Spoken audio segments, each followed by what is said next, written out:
Okay, welcome everyone. My name is Donna McCarthy. My pronouns are he, him. I'm running 316 Carnage Amongst the Stars for the Gauntlet. This is a new sector, hot on the heels of the last one. This is Kilo sector, and we're going to do maybe 3 planets over the next 3 weeks with this fine array of troopers. Let's do introductions in rank order. I guess we've got a returning player from Alpha Sector. So if you want to introduce yourself, Brian. Hi, I'm Brian, he, him, and yeah, I'll be playing, apparently, off-screen, Terry got promoted to sergeant. Was it a nervous young trooper back in the day, and now he's, I guess, a nervous, grizzled veteran.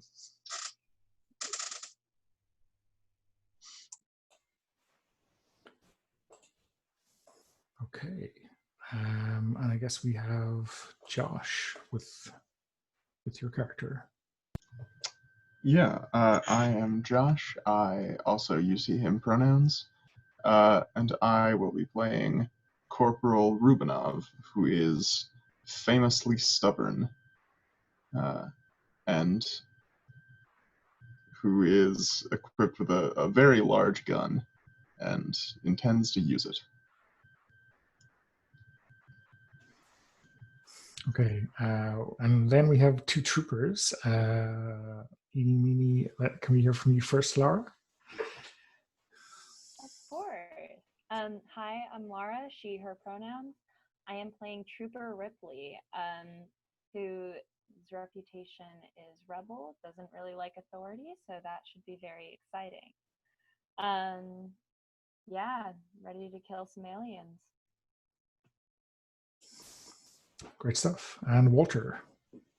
Hi, I'm Walter, he, him. And I am playing Trooper Lionel Hudson, who is relatively fresh off the boat. His reputation is green and naive.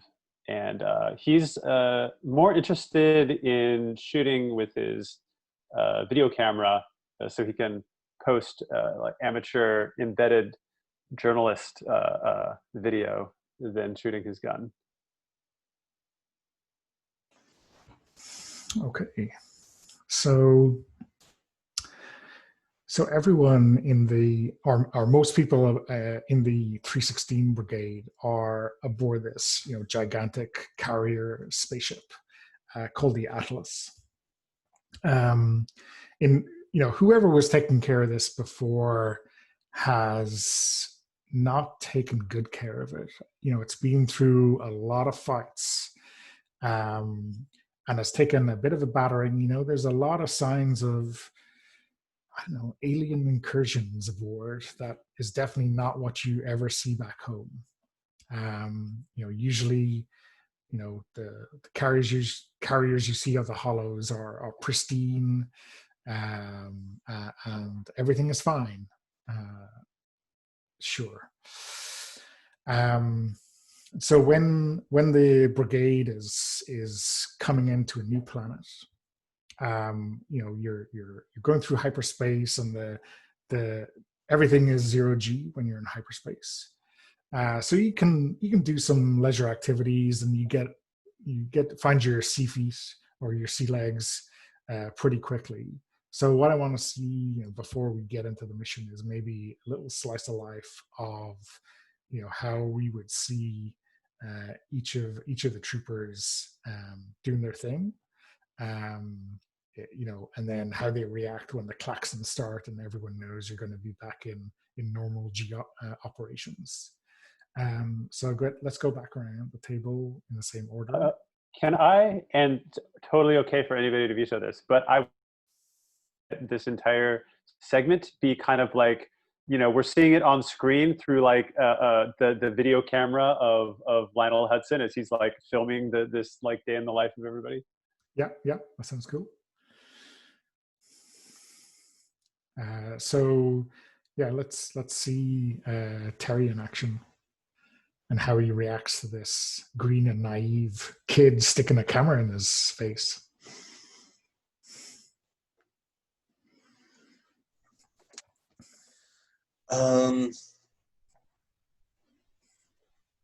Okay. Yeah, so I'm trying to like remember Terry from way back when, and I remember essentially the same situation. Then he was like nervously, of course, staring out some kind of porthole out at just the blackness of space, straining to see what is impossible to see. Like there's nothing to see out these windows, but he would just stare out anyway, in an attempt to glimpse something to see what was coming ahead. I think he still has the same attitude, but I'm wondering how that's changed now that he's a sergeant and maybe has a little more accent. Like maybe he's coming back from like using his greater access now to like pestering the pilots to try and like get information out of them, or where we're flying or whatever, and they kicked him out because he still doesn't have any business talking to them. So he's probably in a bad mood, and comes face to face with the camera.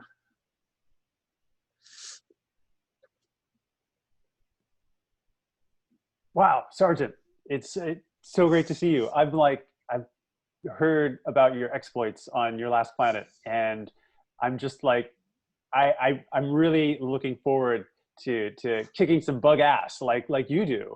Can you give me like some tips? This is like I'm making a video for like new recruits, right? Who are getting ready to join. Do you have anything to say to all the kids that are gonna dreaming about being troopers someday? Just keep the business end of your weapon pointed where your sergeant tells you. Oh, that's badass. That's great. Oh, that's totally going to make the cut. Thanks, Sarge. So where does errant cameraman Hudson find our Corporal Rubinov? Yeah, Rubinov is in the he's in the armory of the ship, making sure that everything is like accounted for according to the manifest. And he is, you can see him like opening up the cabinets and just sort of checking everything when he notices Hudson with the camera.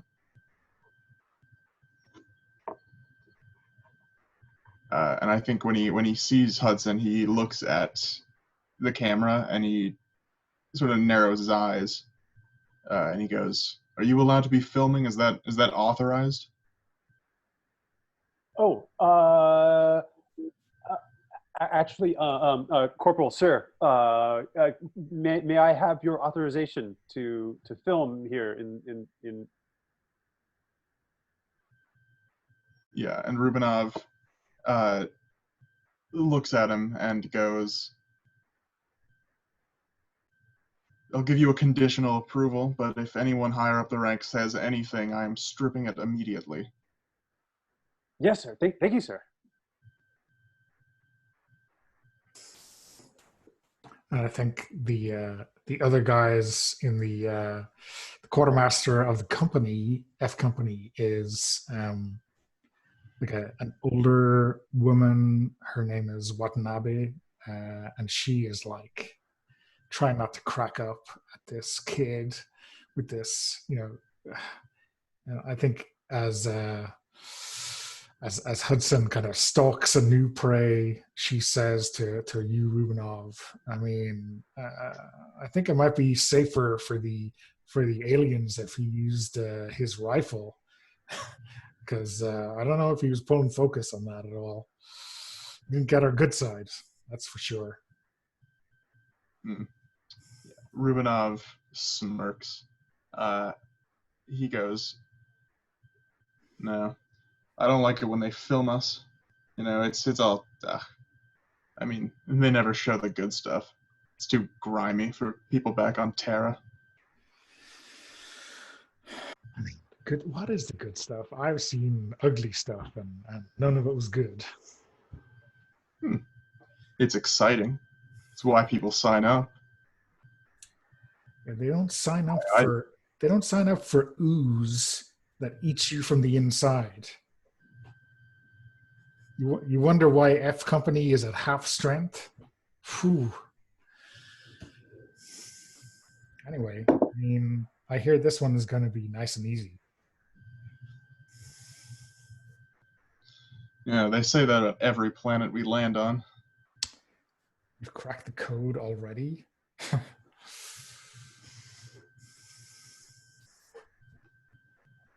Look, I trust it's easy when we're flying out, not when we're flying in.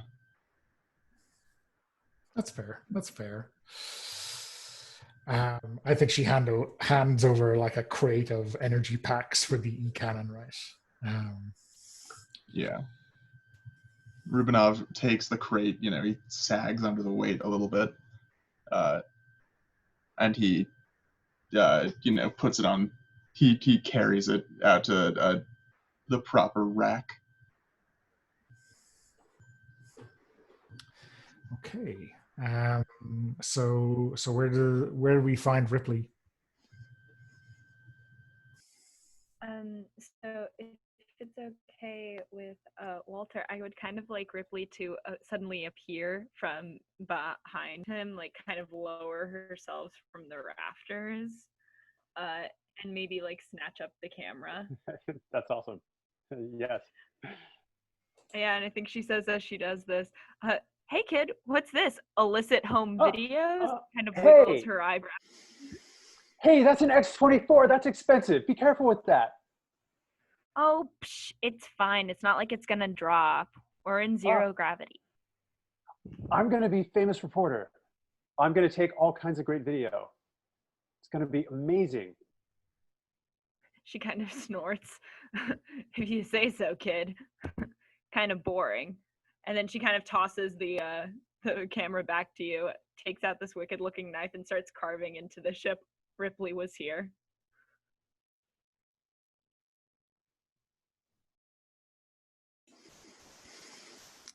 So I think having been assured that it's in 0G and there's nothing that could possibly happen to this camera, the klaxon goes off, you know, the red lights start flashing, and you have like 10 seconds to secure yourself for 0G, or for 0G to stop and for everything to come crashing down. So yeah, that's an exciting way to lose your marbles.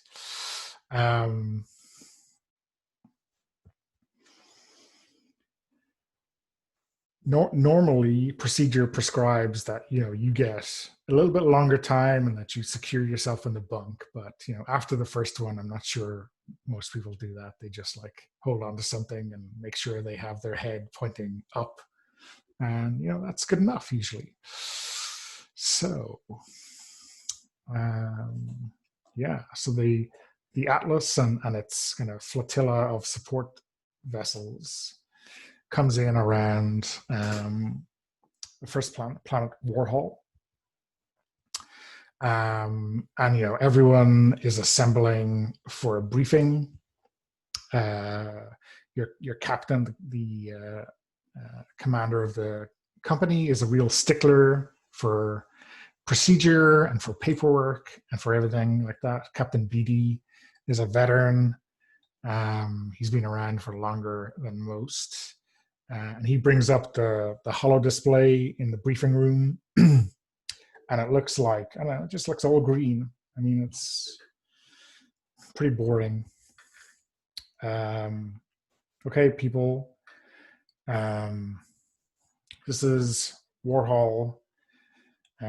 This is one of those foresty moons that we all know and love. Nothing ever bad happens on these, right, kids? So we shouldn't be here. The Atlas is going to continue, and we are going to disembark and make our way across the Appalachia, a frigate. The beacons that are set up on this moon are on the fritz, and they need to be fixed. And we are just going to escort some technical staff down planet side and make sure that nothing jumps out and kills them, or at least not until they fix them. From the initial scans, it looks like this place is pretty dense in terms of forested vegetation, all that kind of stuff. Ability for evac will be a little bit difficult because of that. The canopy is pretty thick, and we may have to use some explosives to clear ground, but nothing we haven't done before. No idea if there's any intelligent or dangerous life aboard, but with our luck, I think we can expect some company. Any questions?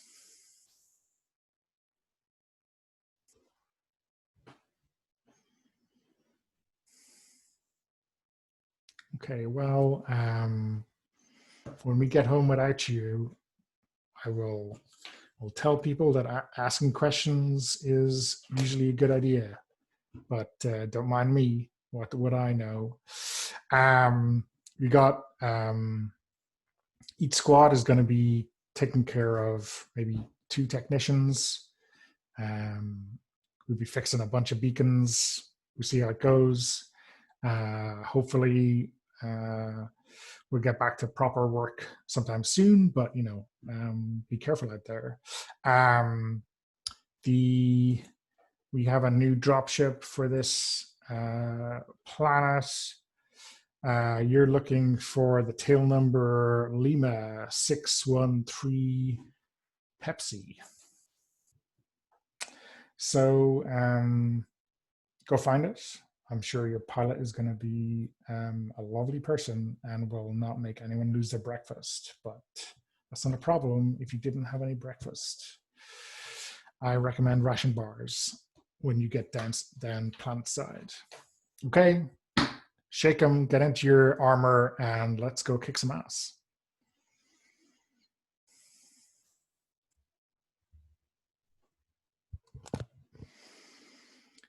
So, yeah. So the dropship takes like an entire company. So that's like about 90 of you strapping into seats that are probably safe, probably. The pilot is definitely too young. May have shaved a couple of times in his life, but only because he was told he had to. Yeah, definitely too young to fly this ginormous piece of hardware and to have 100 people's lives in his hands. He is kind of circling the dropship, kicking the proverbial tires as you troop aboard. Doesn't seem too much in a rush.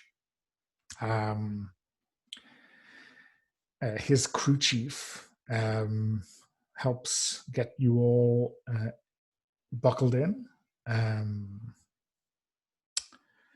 So you already, I know this isn't going to be an exciting ride, but we're getting left behind. So that has a lot of promise, right? So she's kind of, yeah. I think Hudson is like kind of goes up to it sounds like the crew then is kind of like dragging their feet a little bit. And I think Hudson goes up to them while they're, circling the craft and whatever. And it's like, so is it possible for me to like get up in the front and shoot some footage of what it's like as we approach the planet? So the crew chief, her nameplate says Yamisi. She looks at you and she goes, listen, honey, no one goes up there but the pilot and the co-pilot and me if I'm nice, which I'm never nice. So sit in your chair, pull down those bars, and you can get out either when I'm dead or when I tell you to.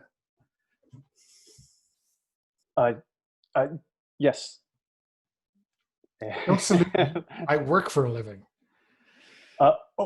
Okay. And he puts his hands in his pockets and kind of walks with his hands in his pockets, his camera under his arm over to his chair and pulls the bar down. Yeah, so so she, helps get everyone in. Anyone who looks a little bit nervous gets their bars checked again. Just like being on a roller coaster. It's fine. And then, after maybe 5 minutes after everyone gets strapped in, the pilot puts out his cancer stick against the hull of the dropship and walks in, and he's got his overalls tied around his waist, so he just kind of gets into his jump suit and puts on his helmet and waves at you all and closes the door behind him into the cabin. He doesn't seem that chatty, but I think you get the usual spiel when you start taking off. It doesn't sound like his voice. It sounds like the co-pilot who's going through the whole airline, happy you could fly with us today spiel, which is, funny. Maybe the first 5 times you hear it, but now it's just kind of, really, do they have to do this thing? Yeah, and you just like take off, get launched, and you are pulling in alongside the frigate Appalachia, which is staying around, and you can kind of see the Atlas, which is now kind of filling your porthole or viewport or whatever, and then slowly kind of pulls away further and further away until you lose sight of it. And then, it's time for your drop. The dropship, positions itself for orbital entry. And that's when things start to get a little shaky. How do people usually react when this kind of thing is happening? It's exciting, sure. It's like a roller coaster, but nothing ever goes wrong on these things, in your experience, at least.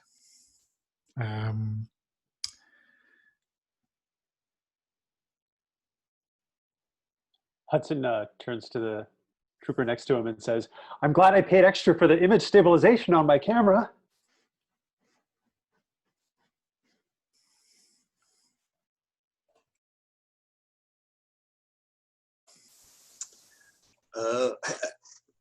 Yeah, in the past, Terry would have been the one like trying to get up into the cockpit so he could watch where we're going. But I think now that he's responsible for all these troopers, his eyes are just darting from trooper to trooper to see how they're reacting, making sure none of them are freaking out, or they're all ready to do what needs to be done once we're down there. I think that Ripley is actually just having the time of her life. She's got her hands up in the air. Woo! It's a roller coaster, guys. Yeah, let's go. And is like knocking the troopers next. And Rubinov is like when you're on a subway and it first starts and there's that like jolt. He's just sort of like gripping to the bar with every jolt of the dropship.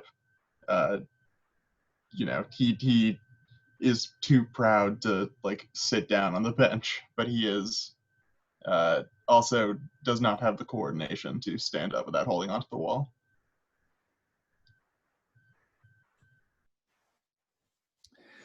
Okay, so it's a bit of a rocky ride, and despite any kind of scouting for a proper landing zone, I think the crew have got to clear a little bit of a zone for you with some fire. So a couple of barrages of missiles help knock down a few trees, and then you land safely. So let's start our first encounter now.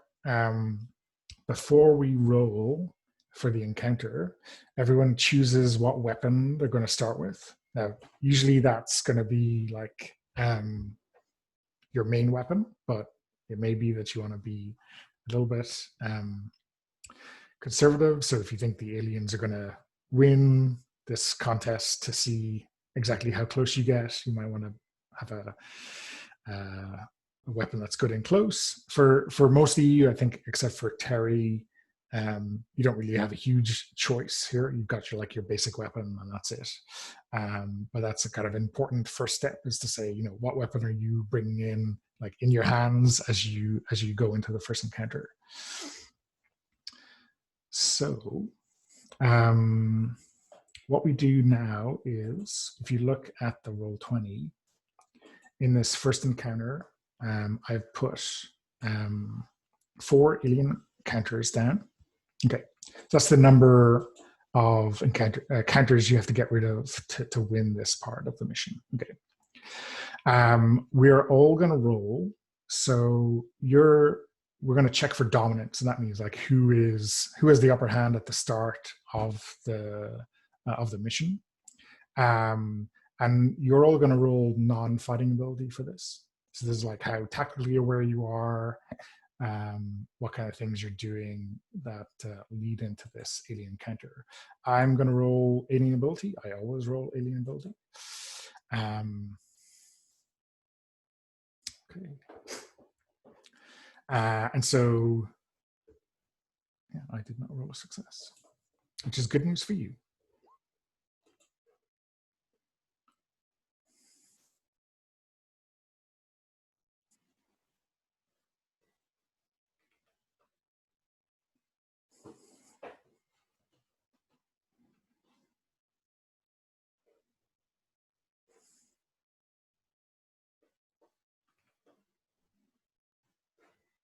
Okay, so what we do is when you're checking against the result, you want to roll equal to or under your ability score, and then the higher that number, the better. So the highest success usually gets to decide things. So aliens failed. Sergeant Terry succeeded with a 1.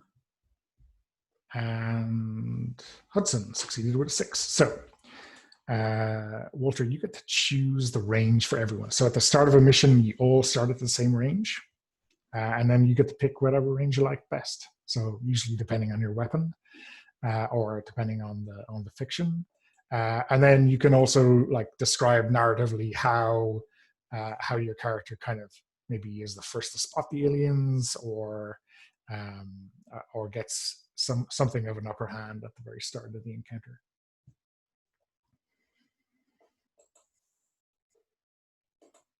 You're muted. Okay, so I want to start us at near because I have an energy rifle, and that seems pretty reasonable. I'm just curious, does anybody here like have like awesome at far? I don't know if anybody. I didn't look if anybody took that as a weapon. I feel like near is probably a good place to start. So I'll start at near. We're all pretty much good at near, yeah. And I mean, of course, the telephoto lens on Hudson's camera is the first spotting of these aliens, and so we get a bit of a jump on them because of that. So I think I think you're panning and you see something. Something that looks initially like it's maybe a branch of a piece of ivy or something like that, and then you realize no, it's like a spider leg, and you go, well, I'm not zoomed in that much, and you zoom out, and then you realize it's a really big spider, right? So like Shelob, Mirkwood kind of sized spider. And then it's not just one, it's like several, all kind of slowly encircling you. And you've landed right in this, like I said, a clearing that you made, and like maybe half a kilometer uphill, you can see like the top, the top tower of the beacon that you're going to be fixing. So you're kind of close, but not too close. And obviously, you got to get there and protect your technicians to accomplish the mission. Okay. So now we switch to fighting, right? So what we do is everyone describes what you're doing. So the easiest thing to do is say you want to kill aliens, right? The other thing you could do, say, is if you were at far range, or if you were at near range, or whatever range you were on. Say you want to get to a better range for your weapon, you can say, I'm going to try to change range. And the other thing you could do is if you had, picked a duff weapon, or you wanted to change to a better weapon, you could say, I'm going to change my weapon, right? So any of those things that are not killing aliens will be rolled on non-fighting ability. You can change to weapons like grenades or hand-to-hand for free. It's not a roll, but then changing back to a rifle or whatever it is, it requires a roll. Okay. So everyone, right now, it's probably really simple, but let's get into the habit of doing it. So like we can do it in rank order, again, the same order we've done most stuff in, to declare what you're going to do. The aliens are always going to attack you. Okay. They may have special abilities that you don't know about yet, but that is a surprise. So let's start with Terry.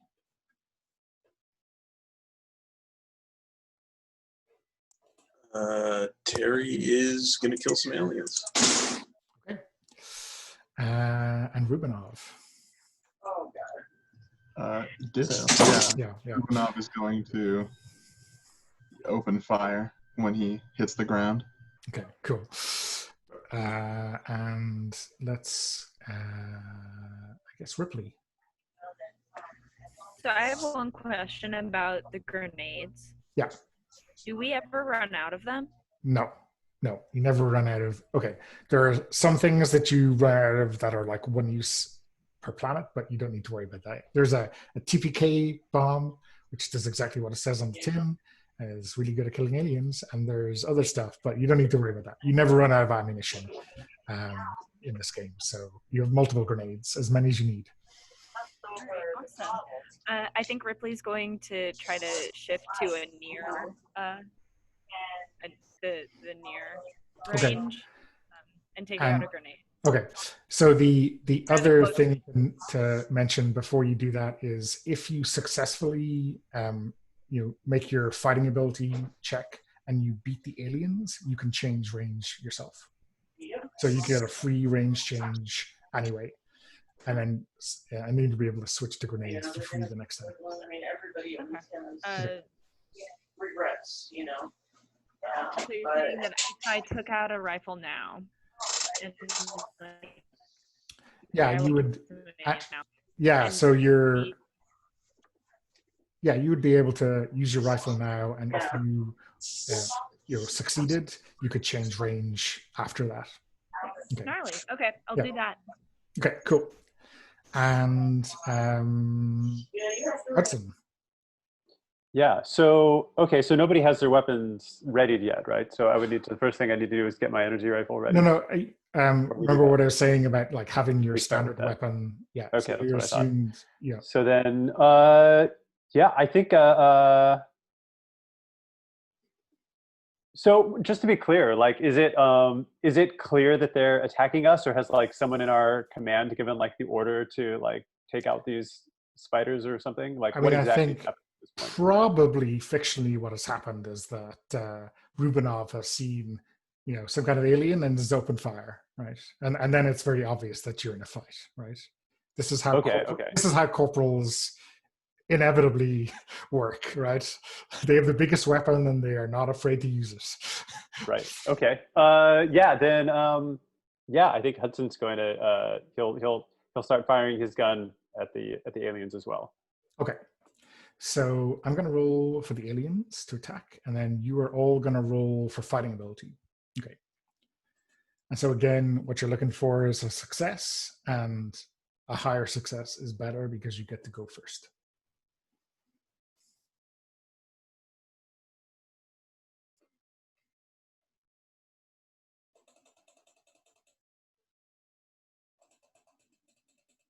So you have everyone?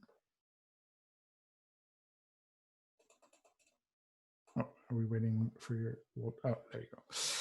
So we have the aliens rolled a success, and it's a wash then, and it is just Rubinov hitting back. Okay, so Illy, actually, we both rolled a 4. So, okay, which is bad news for everyone. So if you roll a success and you roll higher than the aliens, they don't kill you and you kill them, right? And then if you roll a success and lower than the aliens, they kill you, you kill them, it's all fair. So in this case, the aliens are killing inflicting a, so when I say killing, I mean inflicting a kill. So like they are, you'll see again on your character sheet, the health is a mess, crippled, dead. Okay. So you're all going to be a mess. Okay. So now is the time to introduce 2 extra or 3 extra mechanics. One is armor. Okay. So armor is a 1 use per planet defense, and it just means you negate the kill you just took. I wouldn't use it now because the second mechanic is healing. So you heal 1 level of harm in between every encounter. So if you're a mess at the end of this encounter, at the start of the next one, you're fine. If you're crippled, you're a mess. If you're dead, you're dead. But no, that's a different ballgame. So you can use that whenever you want. The third mechanic to mention is combat drugs. So if you don't like your fighting ability roll, you can do better. You can, once per planet, use your combat drugs. And that gives you a reroll on your fighting ability. Okay. The downside is if you roll a 10 on that reroll, you inflict a kill on yourself. So, so before we start inflicting kills, does anyone want to exercise their right to use combat drugs? No? Okay. So, each of you takes a kill. So each of you is now a mess. So these guys come out of the trees, and I think there's probably a couple of burrowing spiders as well with trapdoors, and they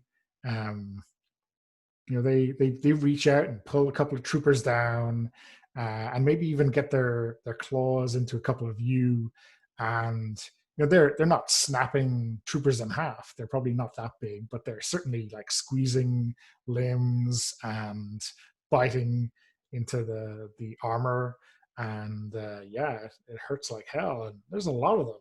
I mean, and people's fires going off to try to get clear. It's definitely a surprise.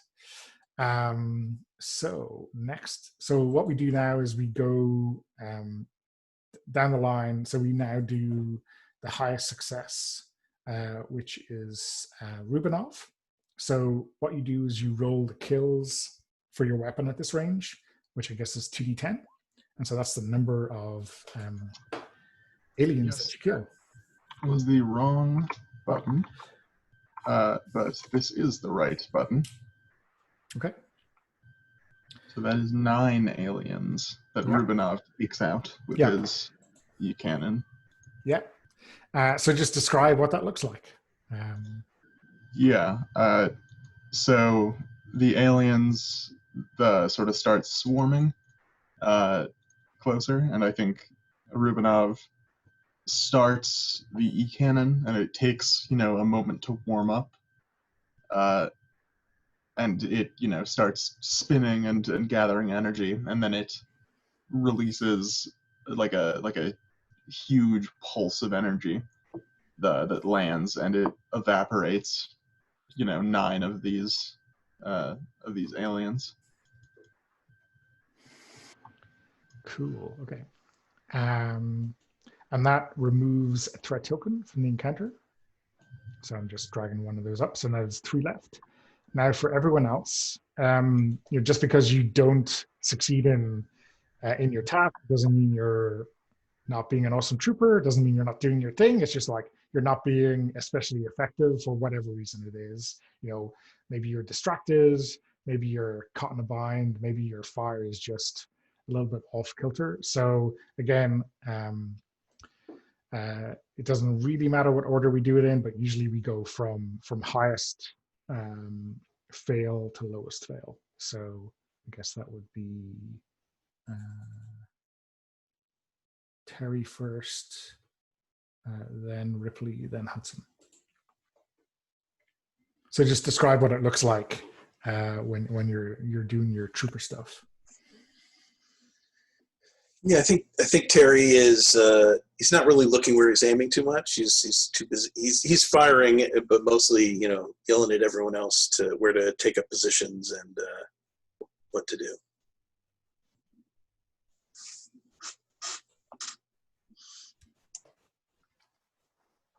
Yeah, I think that Ripley is just so excited to be out in the field and to be doing something active, no longer cooped up in the ship.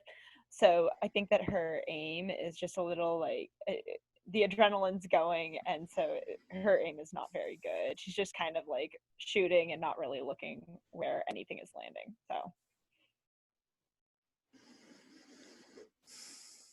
yeah, Hudson, he's put his camera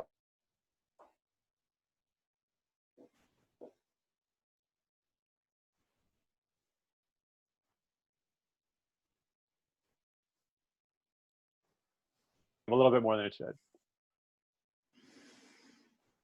I mean, in the search of a perfect shot, you forget it's the rifle shot you're supposed to be taking, right?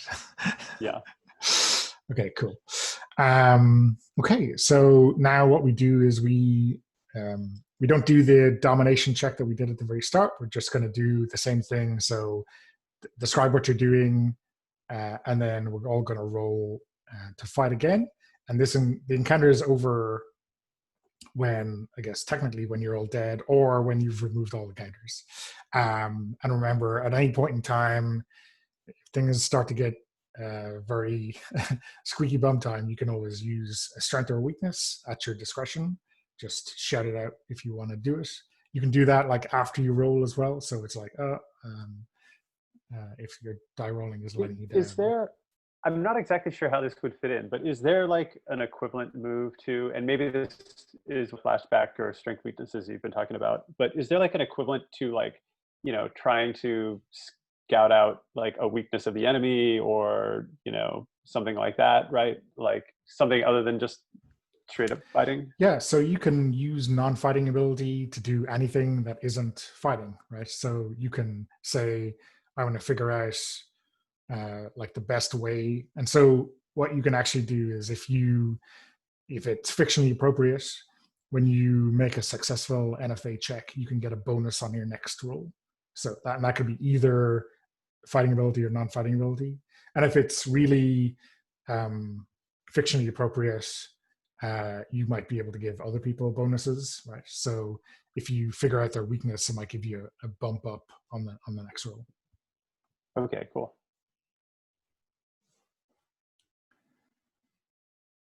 So yeah, let's obviously the aliens are going to be attacking you. So let's go around the table again and get actions from people.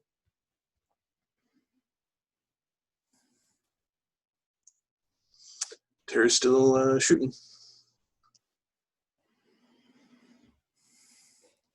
Do we even need to ask Rubinov? Yeah, I think Rubinov has hit his stride at this point. That finger is not going off the trigger. And Ripley? Yeah, I think Ripley is continuing to shoot and is saying things like, take that, Four Eyes, and things like that.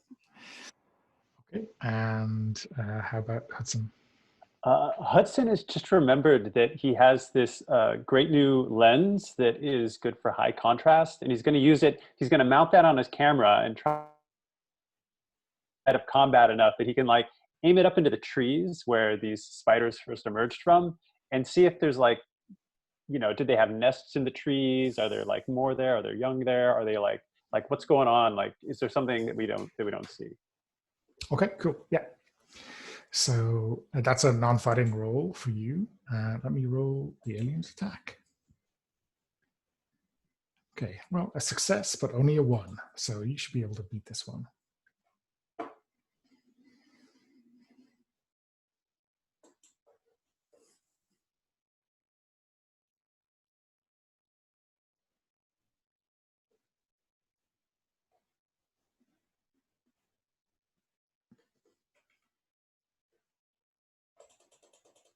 Okay, is that everyone? Okay, so let's go from the highest success down. So we have, start with Ripley. You got a 6, right? Okay. Yeah. So roll the kills for your weapon at this range, and then describe that, and then you can do a range change at the very end. Okay. So yeah, I think that's.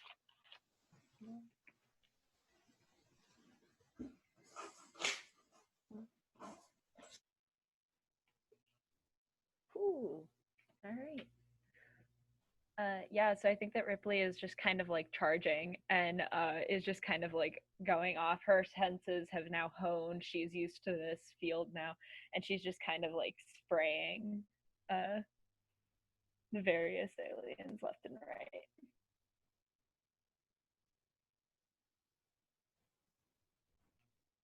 Cool. And what about Hudson? Do you want to describe what you find out that could be very useful next round? Okay, so I get to describe something. Yeah. Cool. So I think what we discover is that they actually have like nests up in these trees, and it becomes obvious to Hudson that they're defending these nests in the trees, and also that these trees are probably flammable, and I think Hudson makes that known. Okay, cool. More of that anon, I guess. Rubinov with a 4. Yeah.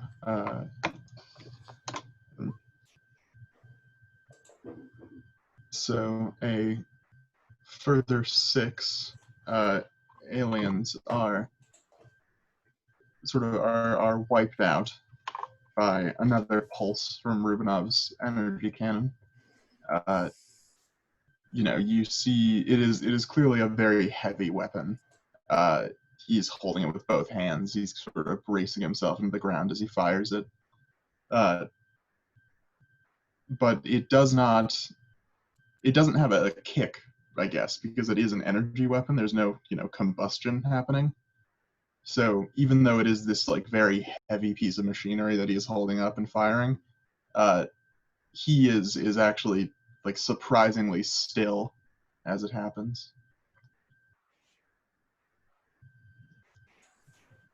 Okay, awesome. Does that also remove? Okay, that yeah, does. yeah. Sorry, I'm just removing them as we finish each person. So the aliens got a 1, which is a success, but they only inflict a kill on Terry for having not succeeded. There's advantages to rolling higher than the aliens in that regard. Okay, so Terry takes a kill, or you can take it on your armor if you want.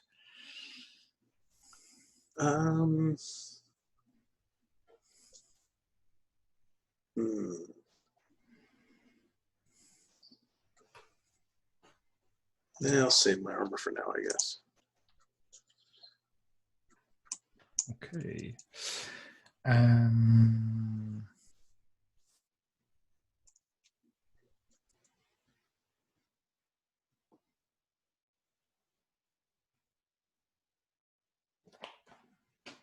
So at the end, everyone who rolled a success and higher than the aliens can change range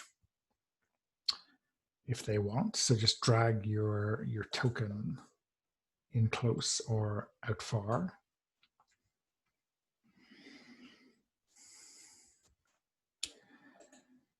And if everyone is done, the aliens are going to do that to Terry, having beaten him. So they're going to drag you in close. Maybe you wander towards a couple of those tunnels or trapdoors. So, okay. No way Rubinov was ever going to move in close with that E-cannon, right? Just a waste of resources. Okay, cool. So one alien token left in the encounter. So next round. Okay, so it's important to note that there's only one token left, right? So even if you all roll kills and the alien rolls a miss, only the highest success gets to remove that token, and therefore only the highest roll gets to inflict kills. So as soon as that last alien counter is taken out, that's it.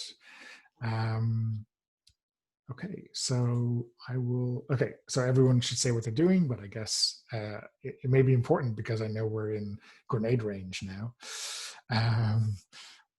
So yeah, I guess Terry, what you want to do? You could run. You could try to get to near range, right?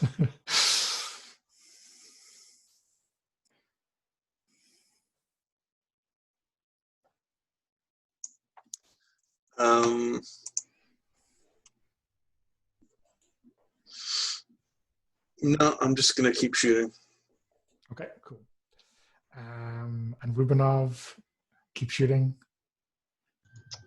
Yeah, Rubinov, keep shooting. Okay, yeah. He, sort of angles the gun up a little bit to try not to hit anyone that is currently closing the gap, but he does not stop firing now. Yeah, I think this is like a 360-degree battlefield anyway, so there's always a different direction to shoot in. And Ripley, is it grenade time? Oh, yes. Ripley has been waiting to get her hands on some grenades, and so she is just itching to let one loose.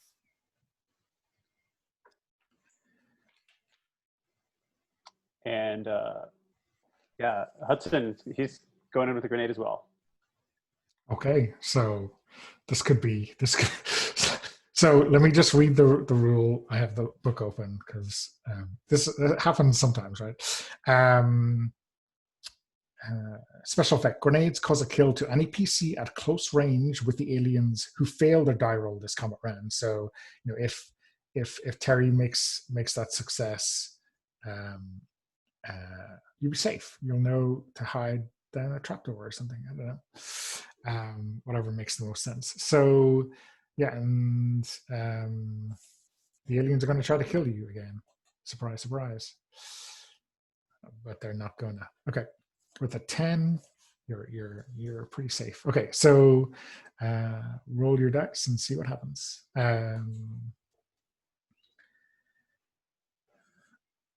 Brian, your rolling today is outstanding. What's that? This rolling an 8 and a 9 and a 9 again or something. Considering that's a fail next to a couple grenade rolls, I think I'm going to use my combat drugs to reroll that. Okay, yeah.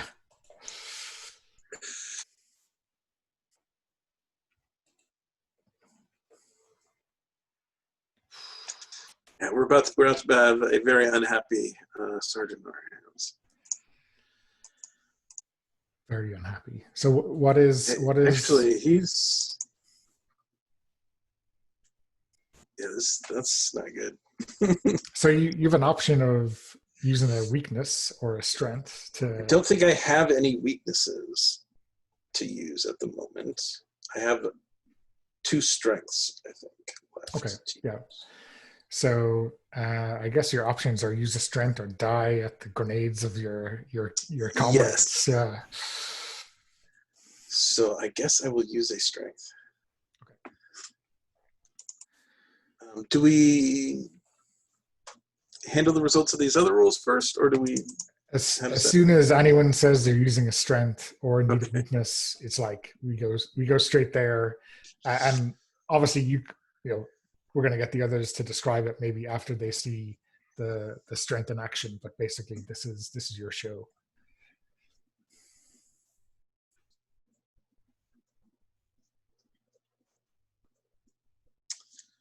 Okay.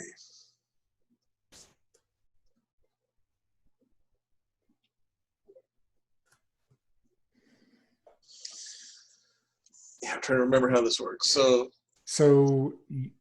what you do? I got a flashback yeah. to some moment from Terry's past.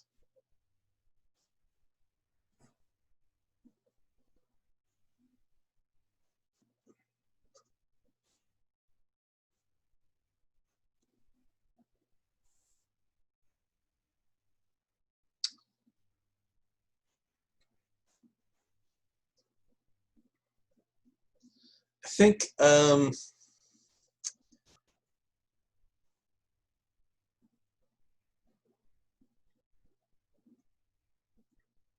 yeah, maybe maybe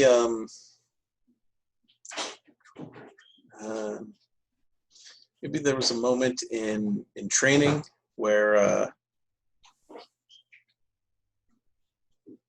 there was a kind of like a war games scenario, group of young troopers in training, and they'd totally beaten us because they'd gotten into just a superior position, and they just were raining down fire on us, and we were told.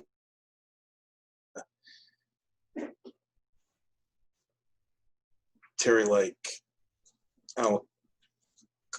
collapse the roof on them instead of trying to fight them directly, because that was like the only way out. And yeah, so in this moment, you see Terry just, instead of shooting at the aliens, he's just shooting at the trees to get them to all, just because he sees like things are going badly for him, and his idiot troopers are about to blow him up. And yeah, he switches up the battlefield by collapsing trees in front of him to save himself. Cool. What does that? What do we call that?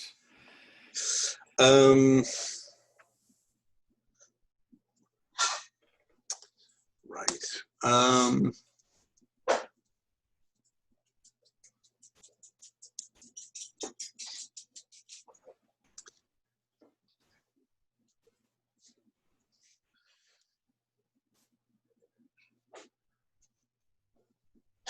So it's not how you shoot; it's what you shoot. Okay. Yeah, you can. I mean, you can revise that. If you think of something. Yeah. But I get you. There's more than one way to skin cats. That works. Okay. So yeah, that's removes. So it's not a waste, obviously, because it saved your life. But strengths remove all the remaining alien counters from the encounter. Okay, which is in this case the last one, right? How does that kind of interact with you guys firing off energy cannons and throwing grenades and all that kind of stuff? I mean, it seems like it's just overkill, right? Like I'm imagining there's just this there's like all this dust kind of billowing up and nobody can see what's happening because all these explosions and gunfires and trees falling down, and then the dust clears and there's just this like crater in the ground where the spiders were.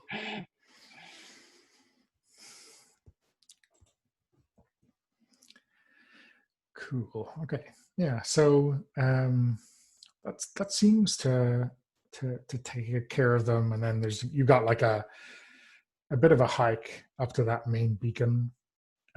That's not too far away, but I think might be a good place to take a break if that suits people. Yeah. Okay. So you said 10 minutes. Yeah. Okay. All right.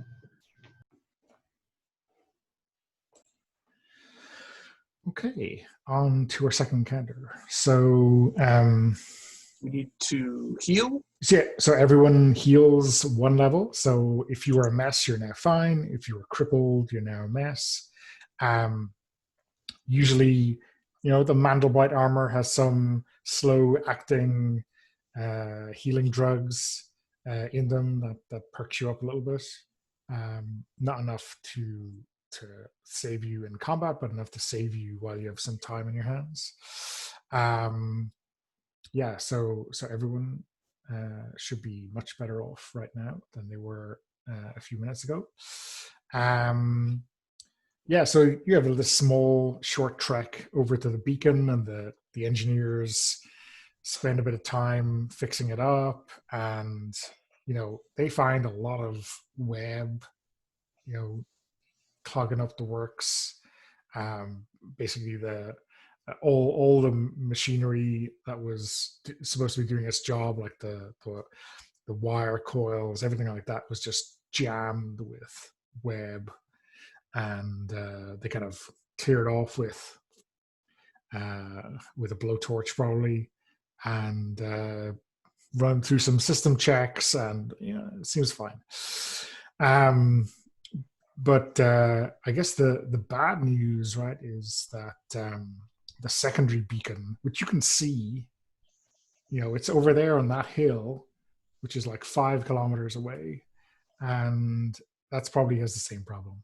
So the head engineer who's with you says, we got to go over there and do the same thing. While the techs are kind of doing their thing, and we have a moment. Yeah, for sure. Administer the first aid. Terra would just like a moment with Troopers Ripley and Hudson.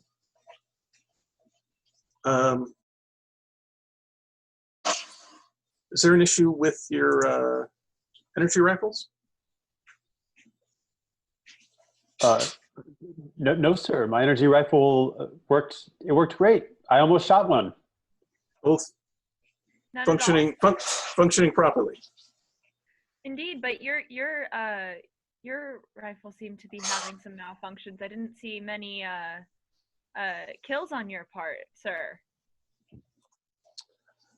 I'll go ahead and tap my little kill counter. I scored 17 kills in that encounter, but that's not the topic we're discussing at the moment. If your rifles were operating properly and you were at short range with me and each other, grenades are not the proper weapon in that situation. Your grenades have been issued to clear caves, buildings. Is that Hudson understood? takes out a notebook and he starts writing down the things you're saying.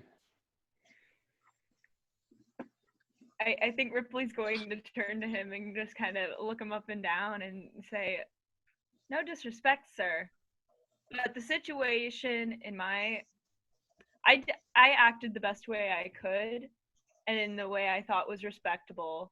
I don't think that it's right for you to be questioning whether or not my actions were suitable. However, I will take note." That is exactly my job. Trooper, do not disrespect your sergeant like this. Your job here is to kill aliens. I expect better. I expect something other than photography, Trooper.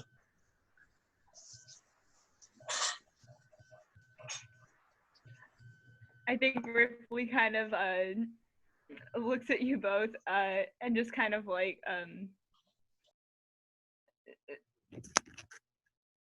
smirks and says, "Aye, aye, sirs," and then kind of walks away.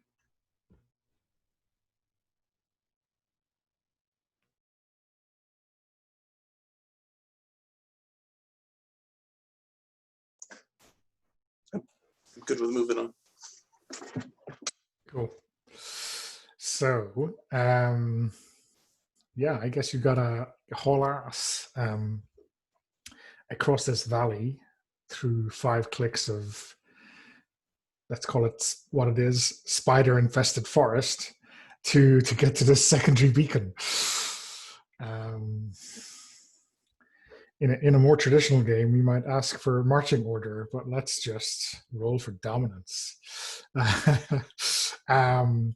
What I am, yeah. So I guess the moving through, everyone's frosty and you know what to look for, and maybe Hudson is pointing out what looked like, nests up top. But then you start to walk through this, it's like cobwebs, but made from, really, really tough, silk. It's like, maybe you got like knives and you got to cut through it, or you just have to burn through it with the tip of your energy rifle. It's definitely not nice at all. So yeah, let's have a bit of chat and then let's roll for dominance.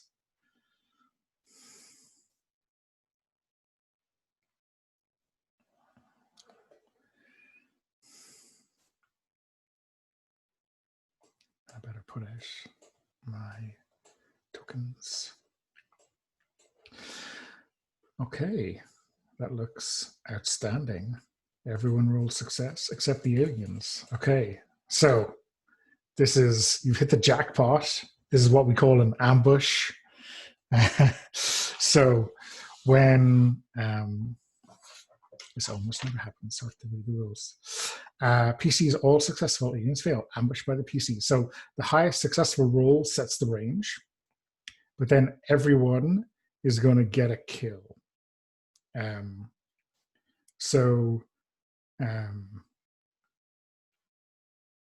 Now I put 4 out there, so you're going to wipe this encounter in 1, and it's going to be awesome. If I put out 3 or 5, it would have been a little bit different, but yeah. So who rolled the highest success? That was Hudson again. Okay. So you get to pick the best range for you, and then everyone is gonna go. I will. Sorry, okay, yeah, go ahead. I'll pick near. Okay, so everyone is going to be at near, and then you just roll kills, describe your action, and that's going to be fine.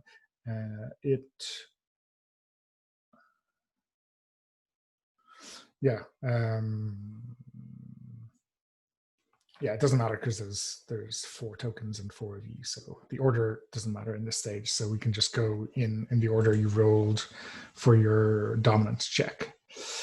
So roll your kills and describe how you kill them, and then that's going to be the easiest cakewalk encounter in history. So.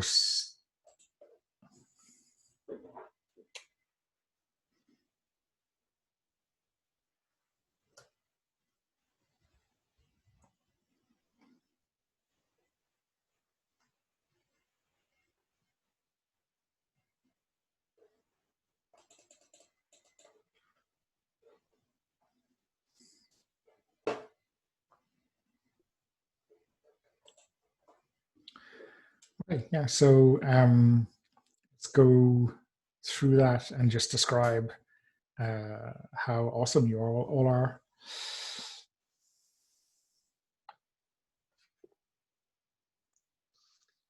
Do you want to go first? I could start. So I kind of have this idea that maybe since Hudson got the highest roll in the dominance thing, maybe he's like figured out that he can like actually like scope these things out using the right lens on his camera, and he can actually like detect them quite a ways away, and that's like kind of what happened. And then yeah, and then we're kind of just like we can like basically spot them all from a distance before they even see us, and we can just like set up our sights and yeah, and well, I'm imagining that the corporal or whatever could probably, and the sergeant can talk about what their plan is after we spot them. Cool. Yeah. So go for it, Rubinov. How do you kill those 12 aliens?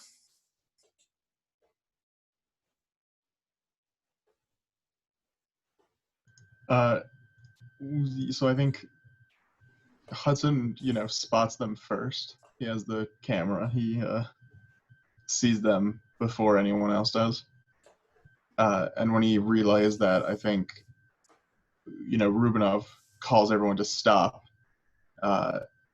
and to like tread lightly while they approach the tree. And I think the whole group is sort of marching forward as one, right? And then they get to the right point, and then Rubinov gives a signal, and they all open fire.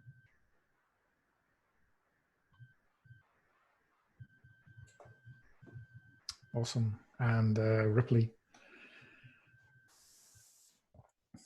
Yeah, so I think that once Rubinov motions for the begin fire, I think she's going to nudge Hudson over there and say, "Hey, is your camera rolling? Check this out." And then she's going to close her eyes and turn away and just start shooting. And she's going to nail a couple aliens.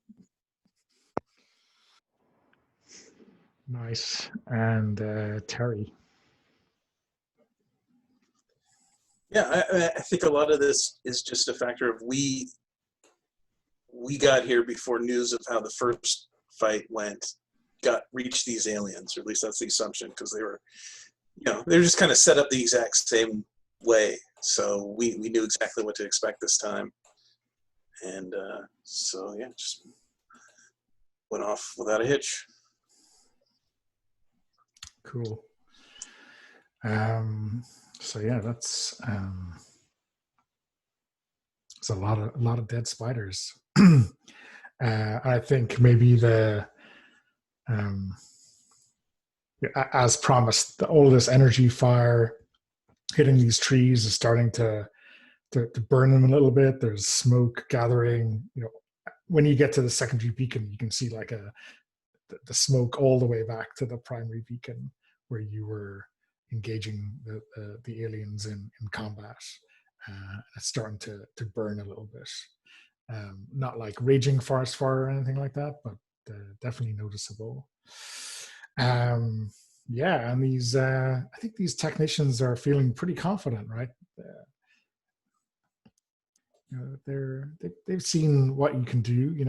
They're not worried about themselves. They're being pretty casual about everything. They're even going over to like inspect some of these dead spiders a little bit. I wonder if maybe some of you have heard of this special studies group, SSG 17, and they do lots of crazy alien research. You wouldn't believe the kind of things they have in their labs. We only got to see them because the sector party last month. Some really, really awesome stuff going on there. But I don't think these aliens are anything special.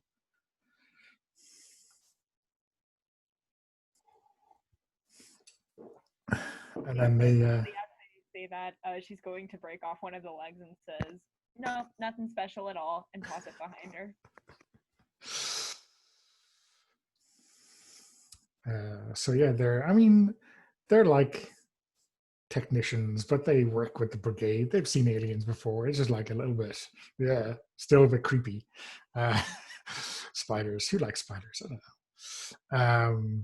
So yeah, they get to work on the secondary beacon, and again, it's the same thing. The place is all gnarly with this web stuff, and they burn it off, no problem. And then I think you've got some time to wait around, right? You've got to do some of that classic soldier killing time stuff, right? Because you're waiting for orders. The rest of the company could be doing who knows what, fixing other beacons around the place, and you just have to wait. They've obviously not quite as awesome as you as clearing their zones, so they might be having trouble. Who knows? Well, the sergeant's happy because he still had more healing to do. I don't think anybody else did. Yeah, so you were a mess, and now you're back to full health, right? So that worked out. That worked out pretty well. Just to warn you, if the aliens succeed and everyone fails in your dominance check, then the reverse happens. The aliens ambush you, and they inflict a kill on you for free at the very start. So that gets it's not nice either way, But this way, there's lots more fun involved, lots more dice rolling for kills. Okay, so you getting up to anything while waiting for orders from up top, or what's the mood in the squad? I think just Hudson's doing the typical thing. He's kind of going around and maybe trying to interview people, maybe going up to the techs and asking them, what's like the coolest thing they've seen in the SSG-17 lab. Just trying to, get war stories out of people.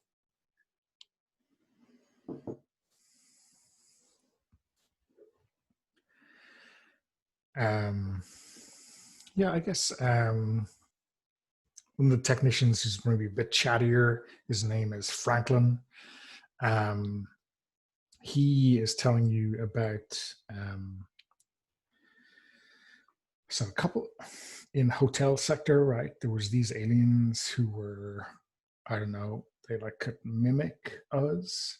So there's a thing in the stasis tubes that looks exactly like Hooper from Squad 5.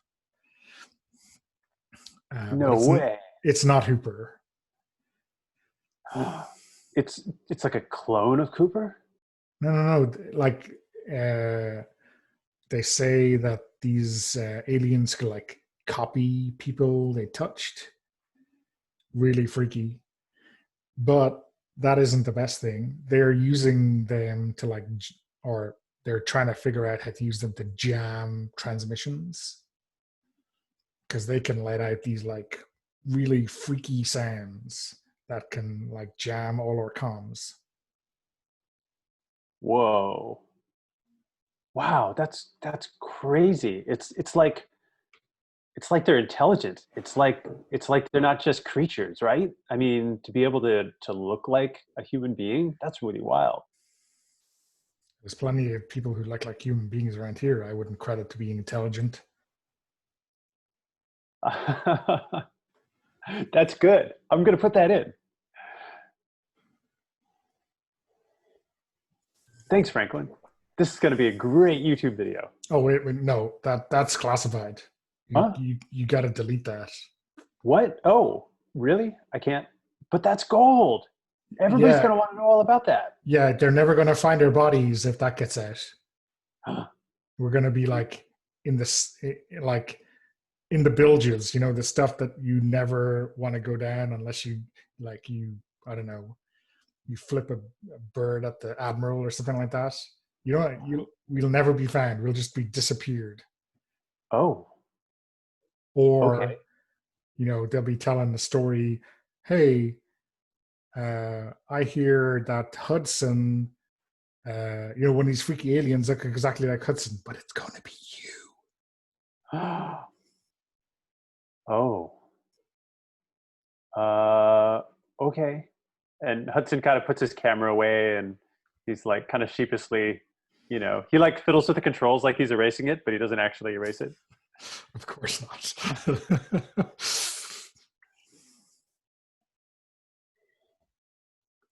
How about Rubinov? What's he up to? Rubinov is, I think he has his field manual out. you know, as we are in a quiet stretch and there are people who are already on point. I think, yeah, he has his field manual out. He's flipping through. He's trying to, like, you know, skim the page on this planet. It's probably like in an encyclopedia style, so there's really not very much. But he's trying to take in what he has. So, you know, it's probably, you know, underselling it. You know, this lush vegetation planet is of no use, only as a beacon site. No new life forms of note. You know, some really haphazard survey result on this. Obviously, who knows? You know, maybe maybe these spiders hibernate or something when they were setting up these beacons.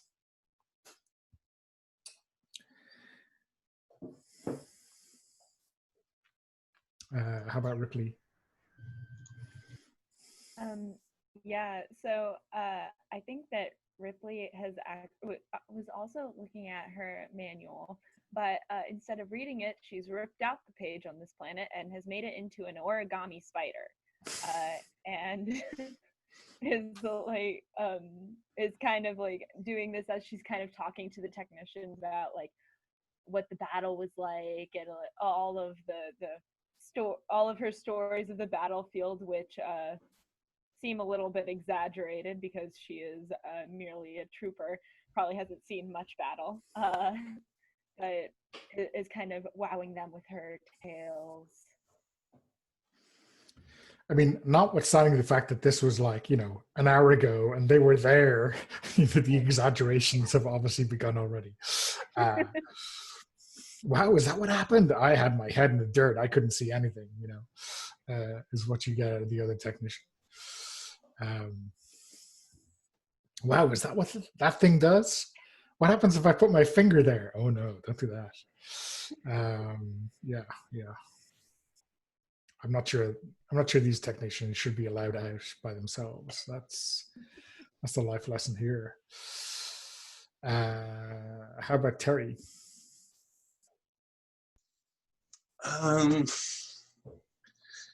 Terry's no longer injured, but I think he's just now shaking off the effects of the combat drugs that he's like been hiding. That's been bothering, because one of his weaknesses is he can't handle his shit. He hates taking the combat drugs and avoids it as much as possible because he does not react well to them. So is this like a stony silence, and everyone who knows Terry knows not to go near him? I think, I think he's hid this from you know the troopers that he's working with. So he's probably gotten a lot more quiet, and for the most part, and because he's just like hiding nausea that is just now fading. But yeah, starting to feel recovered from that. So you know, things are going all right. Okay. Back to just constantly like just paranoid, nervous energy, looking around at everything that's going on. Finally, and so it's just sitting there quietly, trying not to show how bad he's feeling. So yeah, you get a call on the radio from not from Captain Beatty, but from Major Morgan, who is the battalion intel officer. Sergeant Miter, the rest of F Company is in a bit of trouble, and we need your help to shake them loose. These bugs are really kicking ass.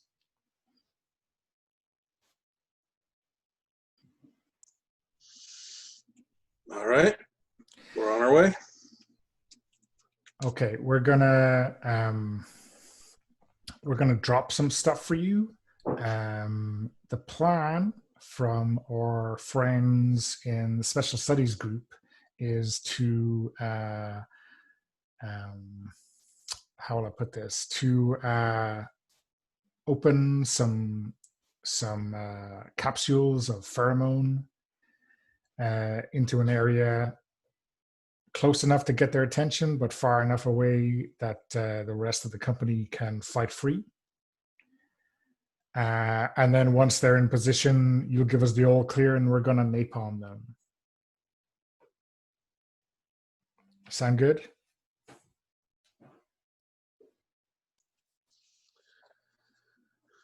Okay, let's do it. Okay, we'll have we'll have them drop at your location, or at the location you should be opening them in about an hour. I'll send you a mission timer.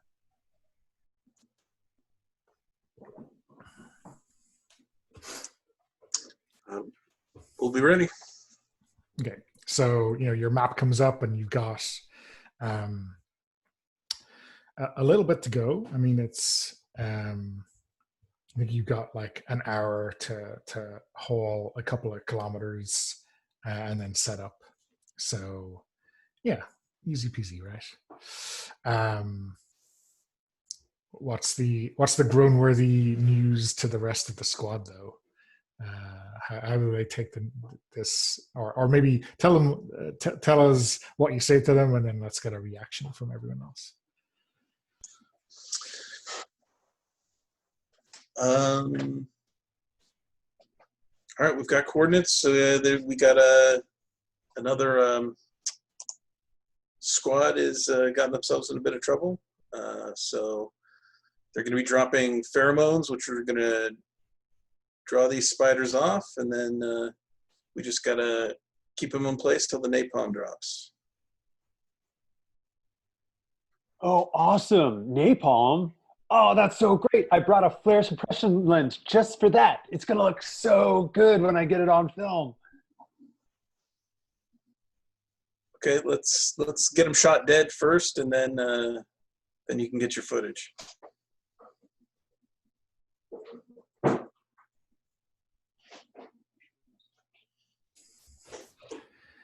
How do Rubinov and Ripley react to this new mission? Yeah, Rubinov nods. He like hoists his gun back up a little bit, readjusts it, and he raises up his arm. He goes, "All right, everyone, we have a mission. We do what they tell us." And he, points in the right direction and starts marching.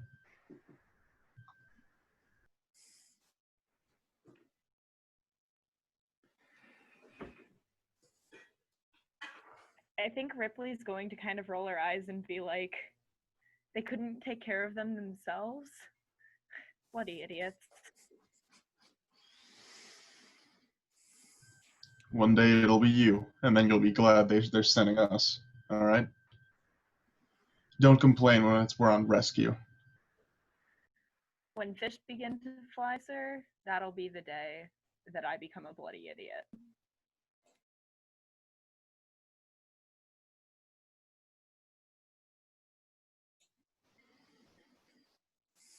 So yeah, I think the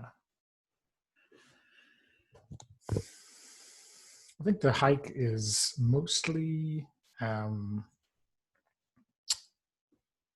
uneventful. Right, there might be a couple of rogue spiders that grab your attention, but I think you find your way to the drop site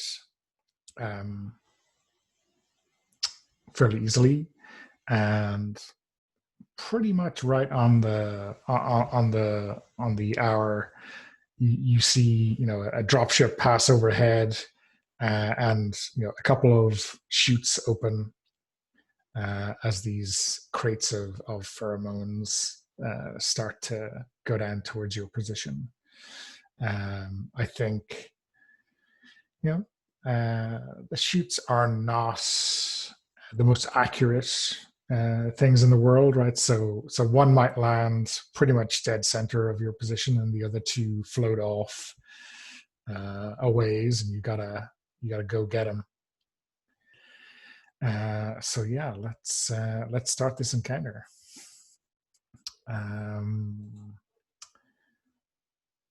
Let's roll dominance.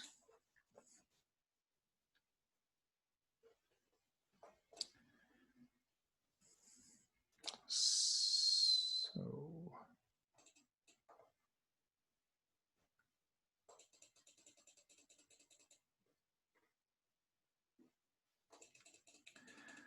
well, that came. Harry saved us from our out. That came very close to an ambush, huh? The other way. Okay, so Terry, what's your dare I say spider senses are tingling? I'm sorry, I'll have to shame myself in the corner for that one. Yeah. So how do you spot these spiders as they come in?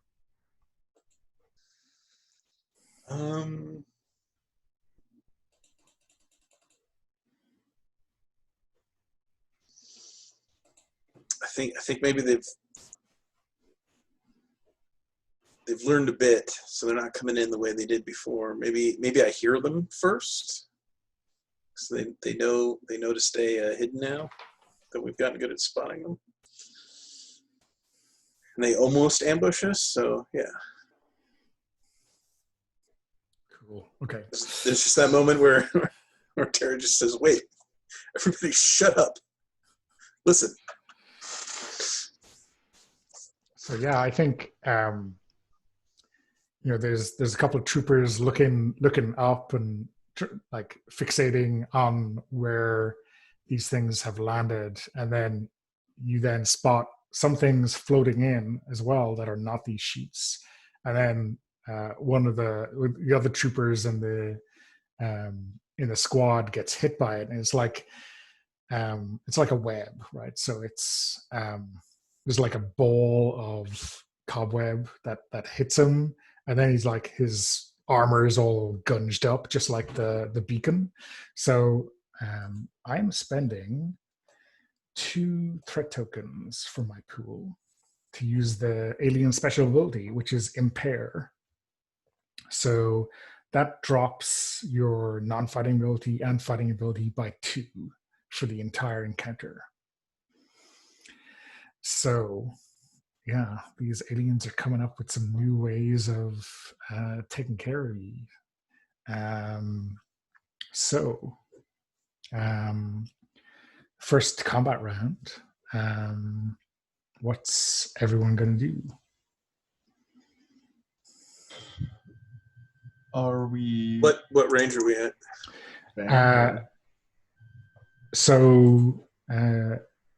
I think you... Oh, sorry, I rolled the highest. Sorry, I wasn't sure. Yeah, you rolled a 2. So I am pulling you all into close because I hate e-cannons.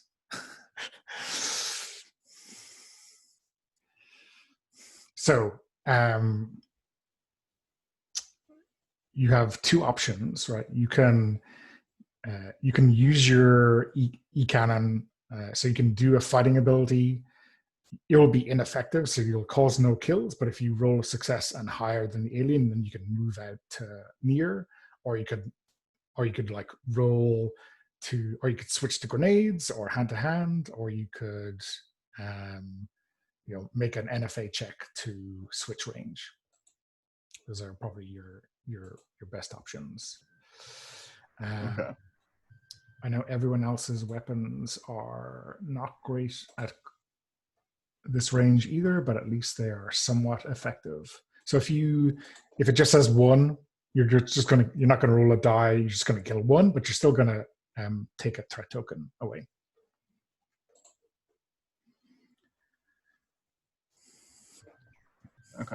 Okay. So Terry, let's start with you for your action.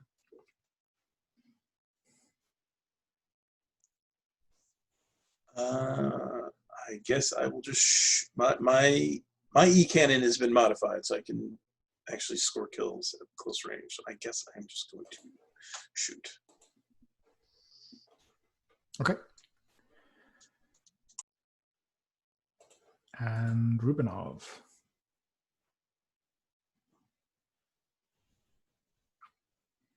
Rubinov is also going to open fire and hope that even if this doesn't work, he can get some cover down to retreat a band. Cool. Yeah.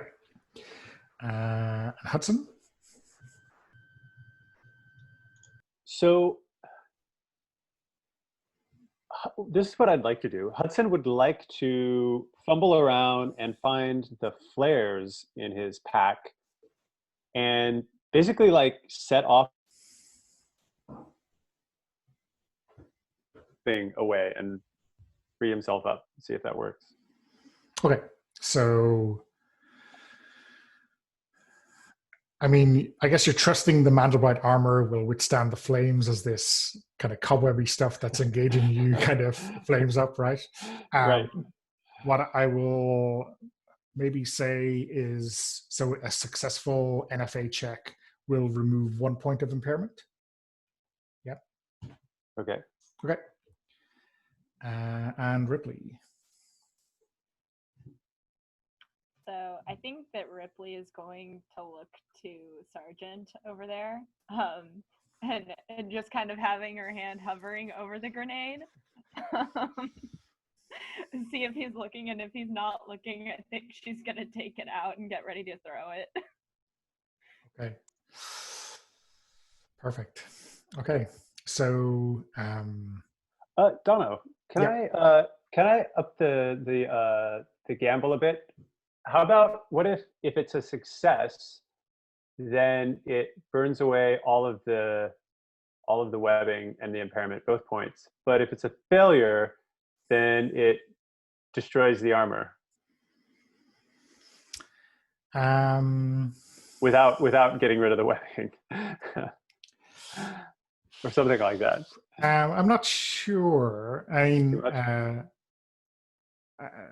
yeah, I mean, if you fail, right, you're going to have a lot to worry about, right? Because you're going to be like basically a self-kill. Probably getting killed anyway. So, because if I fail, then that's a failure with all the other combat stuff as well. Yes, exactly. Yeah, right. Okay, I see what you're saying. All right. So, well, you have more experience with like how combat works, so maybe I should just go with what you suggested. That's okay. So everyone's rolling, and remember, pay attention to the. Unless you've changed what it says in your ability, all your abilities are 2 lower for this encounter. So that success fail thing might be lying this time. So let me roll for the aliens to attack. A 2. That's okay.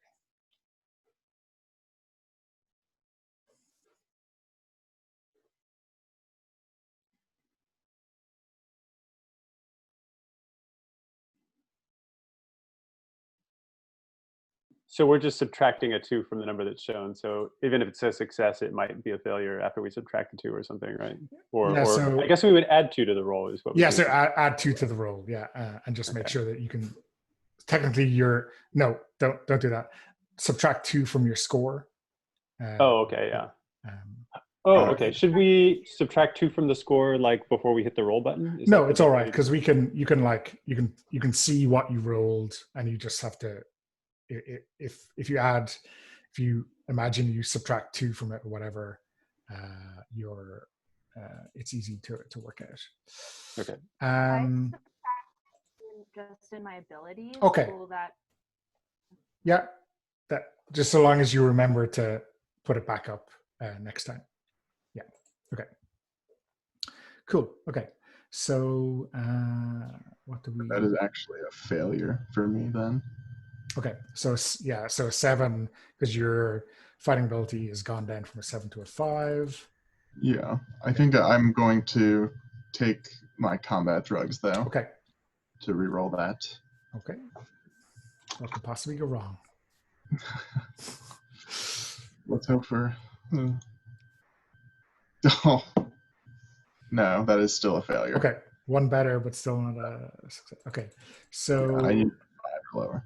So yeah, Ripley, We're the only Th- one. This combat's gonna be rough with this webbing. So if someone wanted to spend a strength at some point, now would be a good time. Just Okay. saying. So the aliens 2 is good enough to beat every single one of you, which is okay.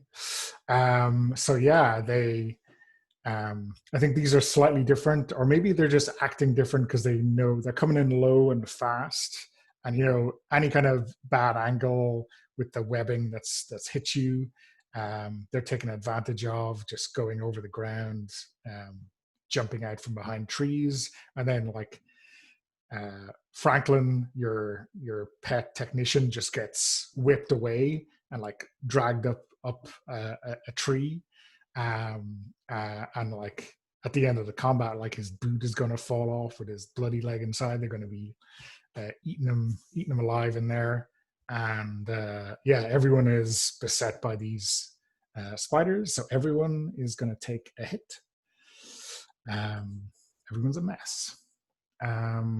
So Ripley, you're shooting back with your grenades, right? Part of that depended on if Terry had looked at me. Okay. If Terry was looking, I was going hand to hand. If not, Yeah. If you're asking me, I mean, that Terry's always looking at like everything. That is kind of his. That nervous So energy. he's not looking at you all the time, but yeah, I mean, he's his head's on a swivel. He's constantly looking everywhere. Yeah, but I mean, still your call, really. But yeah, yeah, no. So I think that Ripley in that case would probably hear the words of Terry running through her head and being like, my entire team is. I'll just punch. Yeah. So what does that look like? A spider comes up and is like maybe clambering over you, and its pincer mouth and its 4 eyes are staring at you, and you like punch it right in the jaw. Yep. Nope. That's yeah.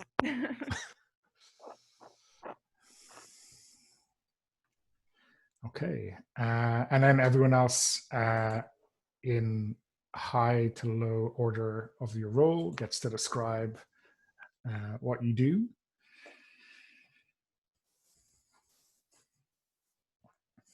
So, sorry, that is, I guess, Hudson. Yeah. Well, I mean, yeah. So Hudson rolled a 10 and needed a 5. Yeah, that was just a disaster, right? I think Hudson's like fumbling around with his flare and probably like shoots it right in his face, and his like mask is all like got this like flare flaming everywhere, and he can't see what he's doing, and he like falls on the ground, and the spiders are probably start tearing at his leg or something. It's ugly. Okay. And Terry? Let's see. Yeah, even if I wasn't webbed up, I was a failure. So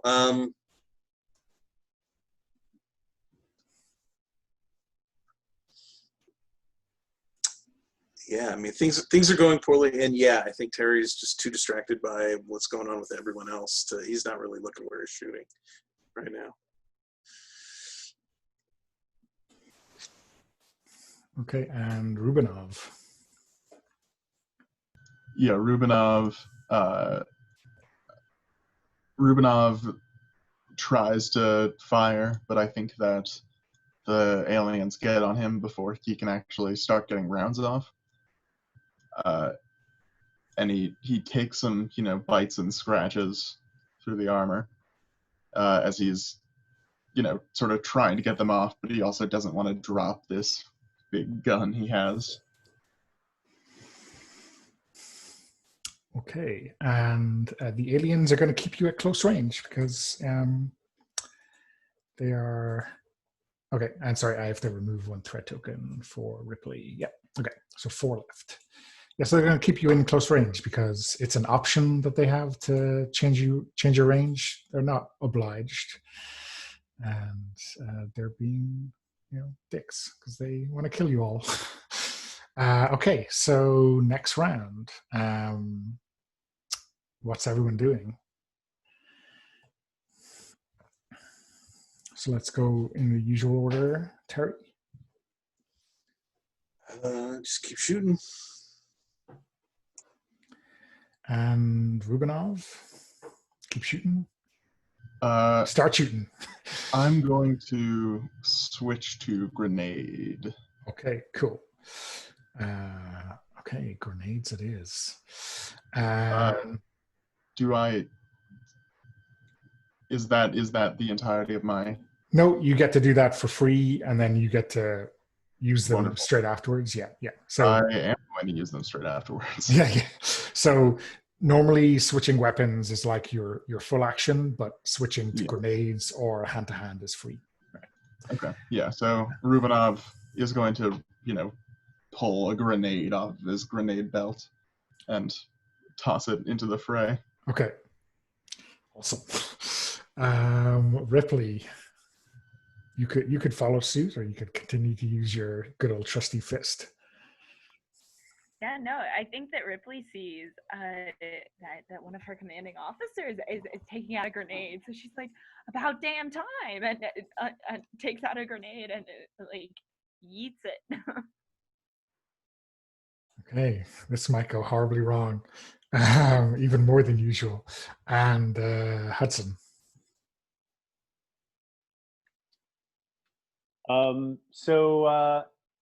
Yeah, Hudson is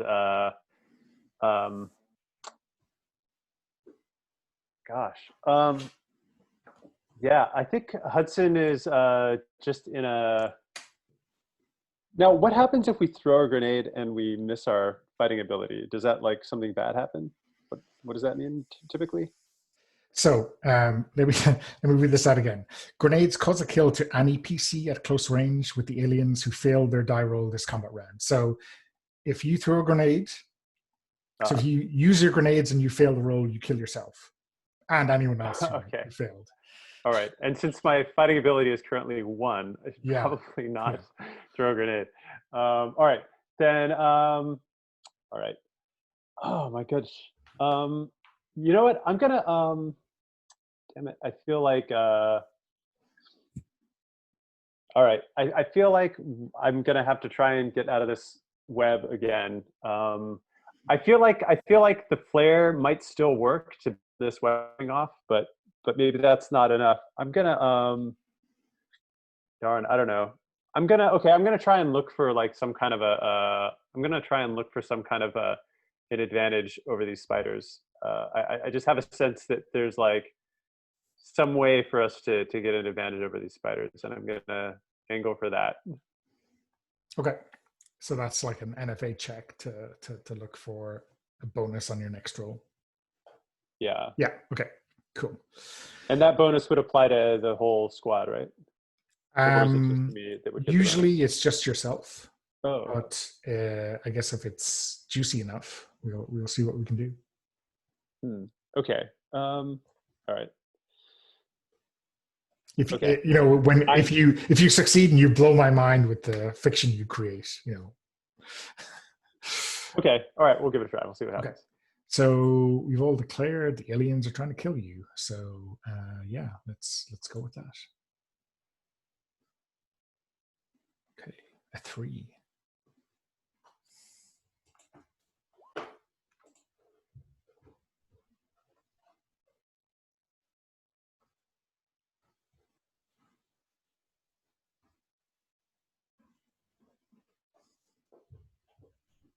Okay, so is it a mixed bag?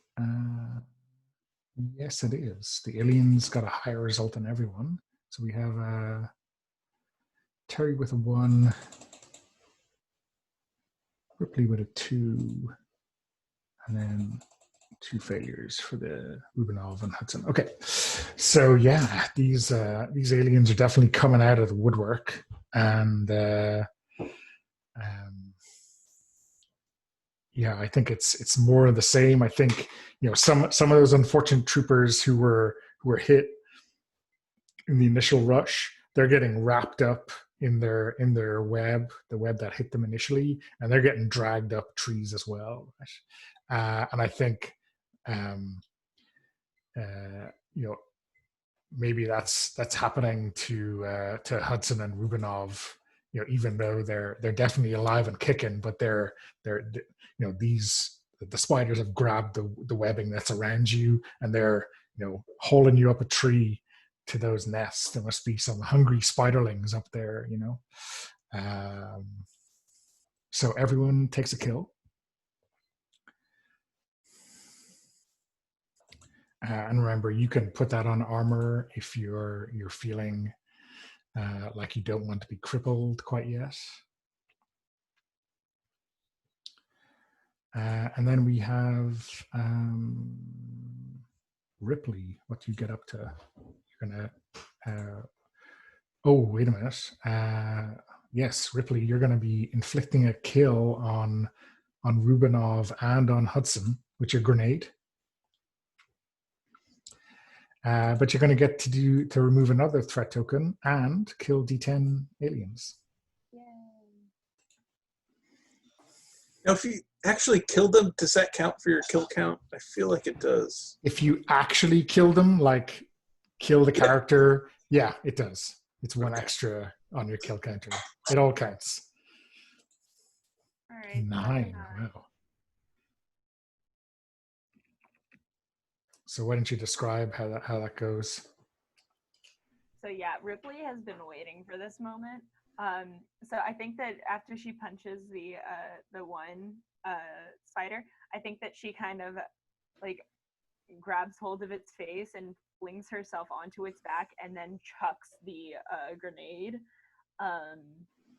into the horde of spiders behind this one, and then just kind of laughs maniacally as it erupts in flames. So yeah, I think we have that typical Hollywood grenade explosion, but it's probably just the webbing catching on fire, right, which blasts heat through the battle zone. So yeah, very. If only Hudson was pointing the camera, that would look awesome. Or maybe he is. yeah. Hudson's like looking through the camera, trying to like find an advantage, trying like, what's going on here? I'm not sure. And he's getting an aerial shot because he's being like hauled up into a tree by a spider while he's filming. Good angle, huh? Okay, and who am I forgetting? Terry, you got a 1, so you inflict kills on the spiders too. Yeah. At this range, it's just 1 kill, and I can move range, right? No, because you didn't. Do I have to beat them? You have to succeed and beat the alien, yeah, to move. Okay, and then we go through.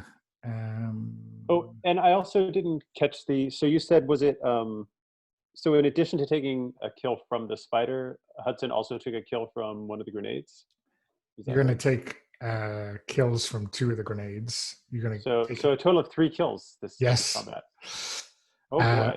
But it's your turn now. So if you want to step in right before Rubinov's grenade goes off, to use a strength or weakness to get out of here alive, I don't know. You could do that. Yeah, that seems like a good idea.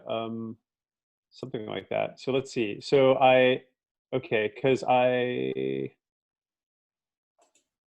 let's see, right, because I took 1 damage when we started, and then another damage this time, which I sent to my armor, and another one. So I'm already at crippled and used my armor at this point. So yeah, I need to do something to get out of here alive then, or I'm going to die. So yeah, how does that work then? So you can say you're going to use a strength or weakness. So a strength would result in you inflicting kills, removing all of the that would remove all the tokens? Yeah. Okay. Or if you did a weakness, you would just leave the scene. You would remove 1 threat token. Yeah. And leave your fellows behind. So depending on which feels more like it to you, Yeah, I mean, using the strength sounds badass. Kind of as established, the weakness is probably more in character with Hudson. Um, let's see. Yeah, I guess I'll go with the. I guess I'll go with the weakness. Um, Hudson will. So I just describe what the weakness is. So this is a flashback. So there's a flashback, and then you give the flashback a name, and then you like say how it applies in the current situation, and then you like leave the scene, you leave the encounter. Okay. Yeah.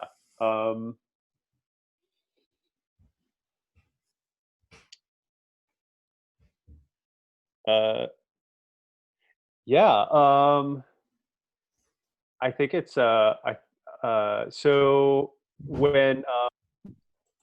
when he was a kid, Lionel got like bullied a bit in school, and but there was this one day where he just wasn't going to take it anymore, and they kind of like one of the bullies was like holding him by his leg, and the other bully was trying to take his lunch money, and Lionel just like freaked out and started kicking his feet, and he like tagged the one bully in the head who was holding his leg, and he got up and he said, "I'm keeping my lunch money today," and he ran away, and they didn't catch him, and they didn't mess with him again after that.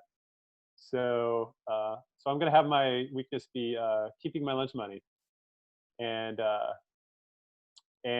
he just like kicks the spider in the mandibles with his armor, and he kind of falls in a thunk on the ground, and then he just like gets up and takes his camera and he hauls ass out of there and through the underbrush. Okay, cool. And for Rubinov, I guess your grenade goes off, maybe still in your hand. So yeah, you inflict a kill on yourself, and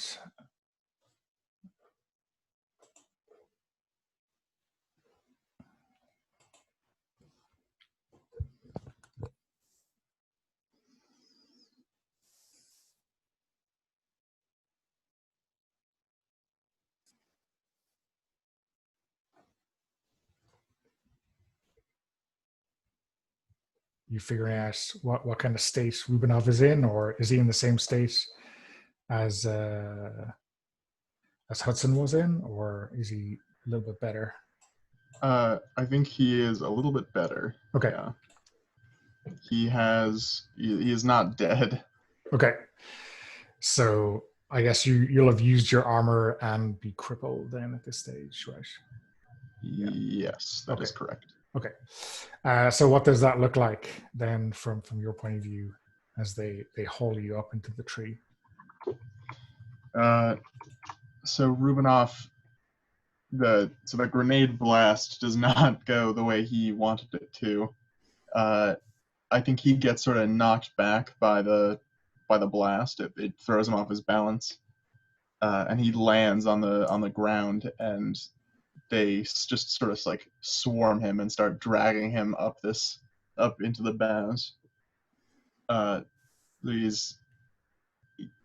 He's like dangling from his feet, being sort of like dragged up. He's not off the ground yet. His like back is still on the ground. Okay, cool. Or not cool. So I guess this is the final round of combat, right? So Hudson is out of it, not taking part in this conversation anymore. Eating his lunch in the corner. So no longer at risk. So yeah, it's just the 3 of you all at close range. 1 threat token left remaining. So yeah, what is everyone doing? Terry.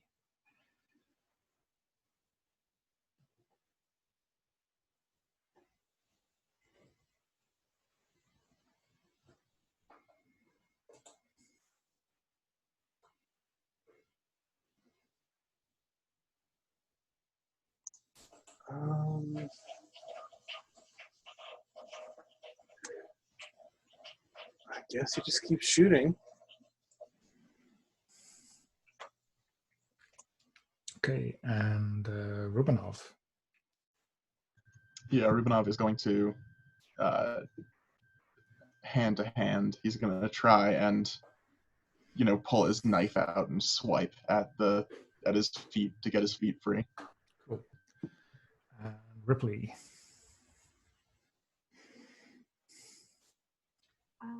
Yeah.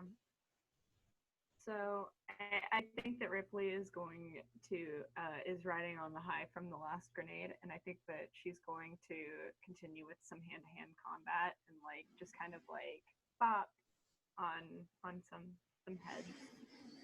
Sounds like a Captain James T. Kirk move, right? The double-fisted hammer blow of justice. Okay. That's what I was going for. Yeah. Okay. The aliens are, surprise, surprise, going to try to kill you. Oh, a 6. That is not good for ye.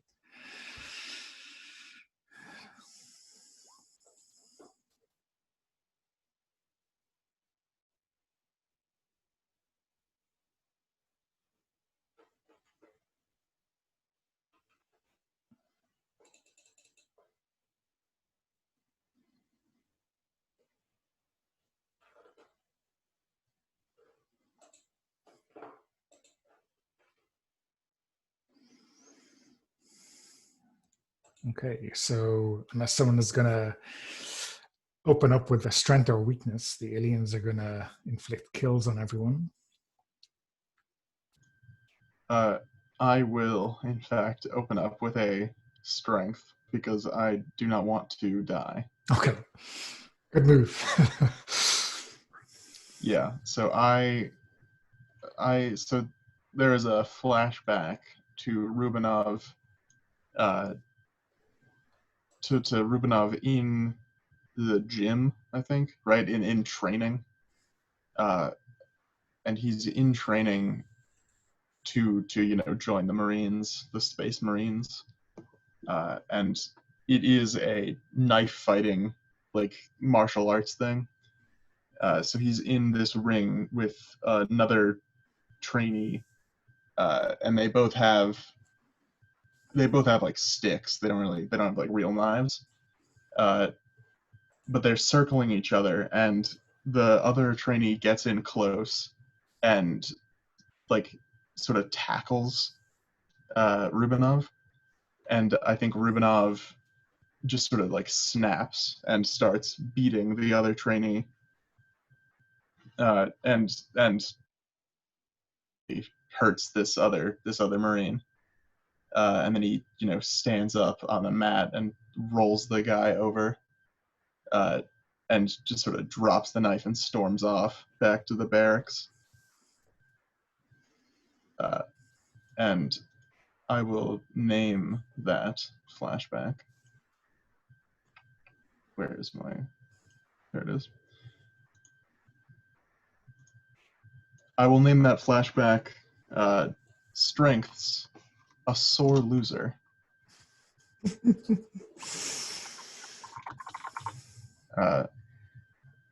And I was expecting it to be something like taking somebody's lunch money. Yeah, Rubenov is an angry loser. So I think when his feet are caught up by these aliens, and he just sees red, and he pulls his knife out, and he manages to cut himself down and drive them away. Yeah, so because you're doing hand to hand, you're only going to do one kill, right? But it ends the encounter, right? So it's like whatever look there is in your eyes scares these spider aliens away, right? So what's the reaction of the rest of the squad when they see this, beast Romanov come down out of the trees, covered in cobweb and holding a gicky knife?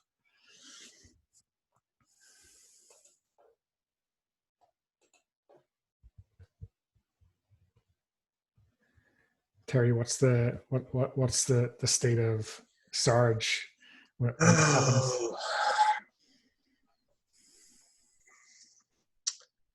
Soldier's pretty pissed because he should have done that first instead of pulling out grenades.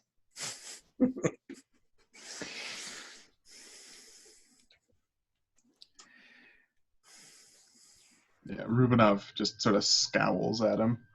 He wipes the knife off and sticks it back into the, little, like, whatever plastic sheath it has.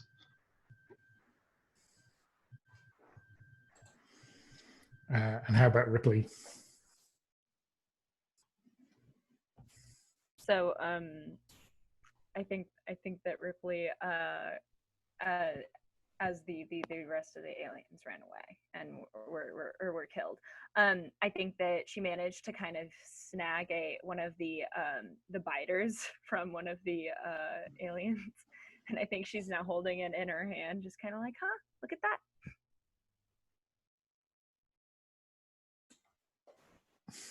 And I think, I guess, how long is it till we see Hudson emerge from wherever he's hidden or escaped to? I think once he gets like to safety, he kind of took out his camera and he even got that final killing spree from the corporal on film, and so he's pretty happy with that. And he comes down and he's like, "Oh, Rubinov, you're gonna love this footage. Wait till I play this back for you on the ship. So badass." And he's kind of groaning a little bit too because he's pretty beat up. His armor's all trashed. He's actually feeling kind of proud of himself. I think he forgot that he ran away, and he's just like, "Look at all the damage I took. I've got scars now. I'm a real trooper now." Cool. Okay. So yeah, I think you have all the Fernome modules, and you set it up, and it starts up, and then you see like these whatever firefight these aliens were in with the rest of the company. They start coming pretty quick, and you're at one side and the rest of the company is on the other side, and you're just like holding the perimeter to make sure that none of these guys can escape from the reach of the napalm strike. Okay, so everyone heals 1 damage, which is much appreciated, I'm sure. Those sweet healing drugs in your Mandelbrot armor are doing you all a favor. And yeah, let's. Are we able to clear all the webs off of ourselves? Yeah. So that is a 1 encounter effect. So I can, in any encounter, I can spend any number of threat tokens I want to do that. So I didn't get a chance early on because you ambushed the hell out of those guys. So I can still do that again, but that penalty is cleared right now. So yeah, I guess you burn it off or take a bit of time. When you're not being attacked by aliens, it's fairly easy to get rid of, right? Form a circle and everyone get a buddy. Pull webs off of the guy to your right. When the energy rifles are turned all the way down to low power, they fizzle them pretty good, right? Okay. So yeah, I think you're standing in a firing line, and you can see like what looks like a horde of these things kind of charging in towards the pheromone modules, and then you kind of hear the shriek of 6 or 8 aerospace fighters from the frigate that are just popping napalm down in them, and like I won't say the entire valley goes up in flames, but it's pretty spectacular. And then I guess you get a wave of those who are outside of that or had gotten past the pheromone line that are coming for you. So yeah, final encounter. Let's roll for dominance. Do our stats go back up? Or- Yeah. So your stats are all back up to normal. So yeah.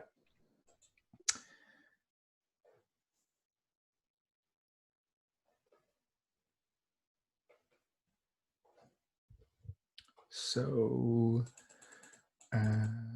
not an ambush, but still you're coming out ahead.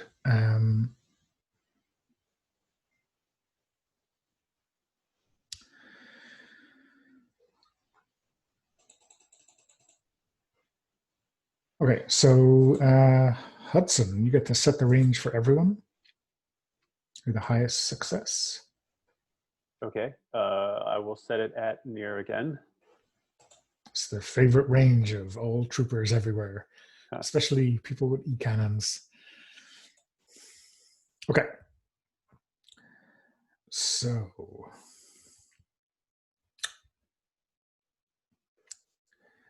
yeah, okay. Let's make this a stand-up fight, I think. Or will I? I'll spend one token to, hurt you by 1 point. So everyone's scores go down by 1, and there's 4 threat tokens left in the encounter. Yeah. So what's everyone doing? Let's start with Terry and go around again. Shooting spiders. Shooting spiders. Rubinov shooting spiders back in your E-cannon's favorite range. Yeah, staying far away. Ripley charging in with grenades, maybe, or maybe not. If I succeed on my roll, yes. But I think that I'm shooting spiders right now. Okay, cool. And Hudson. Yep. Shooting with the E rifle.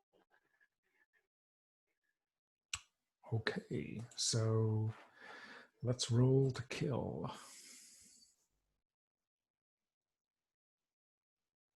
Not with rolls like that.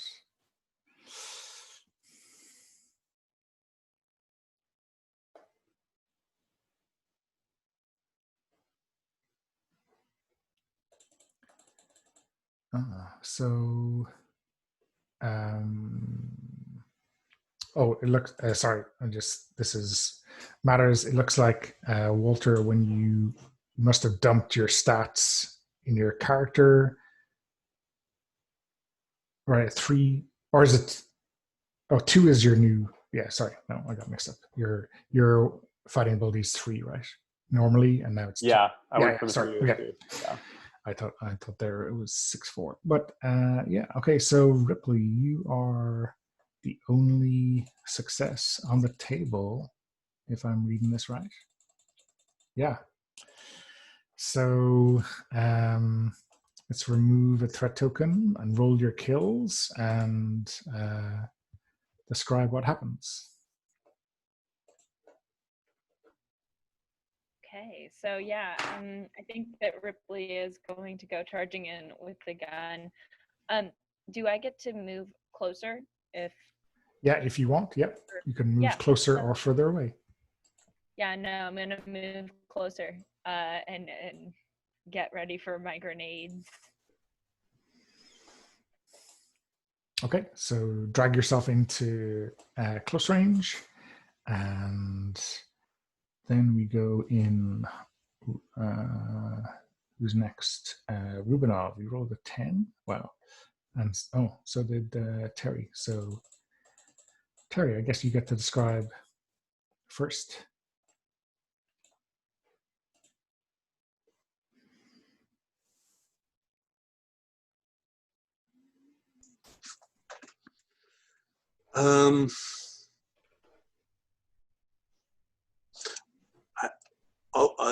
I think Terry will go ahead and blame Ripley for this. He's about to open fire and then sees Ripley just like charging for it. And he's like, God damn it.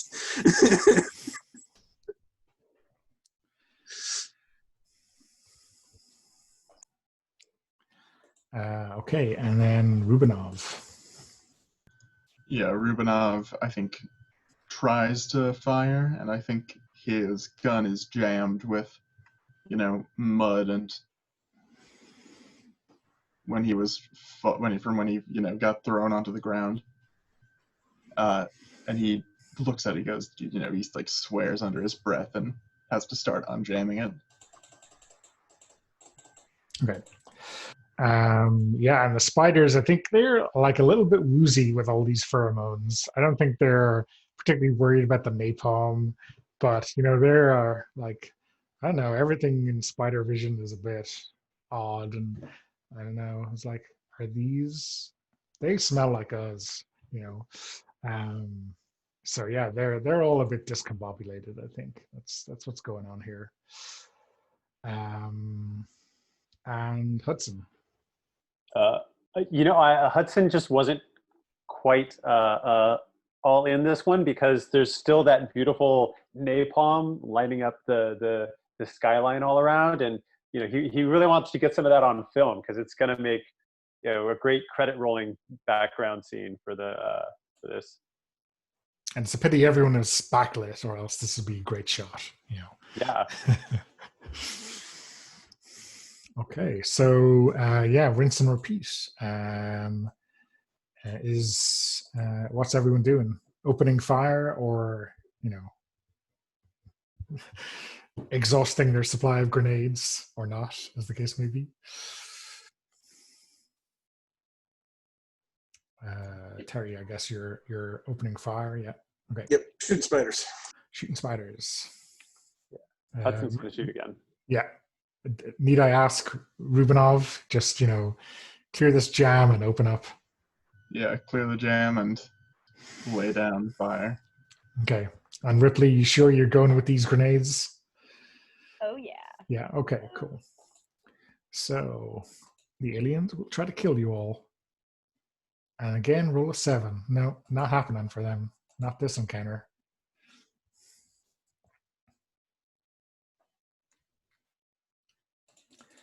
So, what do we have? We have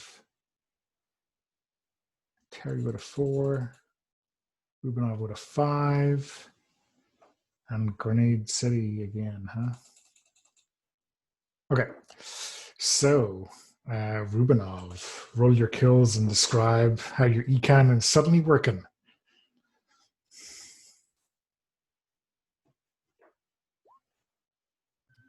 Yeah, so Rubinov, you can like hear the thunk of like a piece of metal finally like getting unstuck and like hitting another block as Rubinov clears the jam, and he sort of lays down like a huge blanket of energy fire on the spiders, with 11 of them just sort of poofing into like kind of.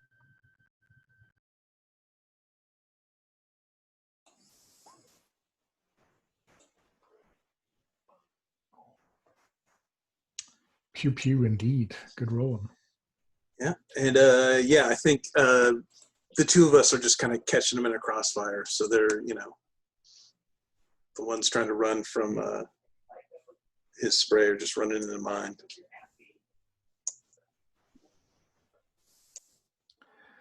Okay, and Ripley, your grenades escapade has not paid off. You're killing yourself. How does this look? Yeah, this is not pretty. I think that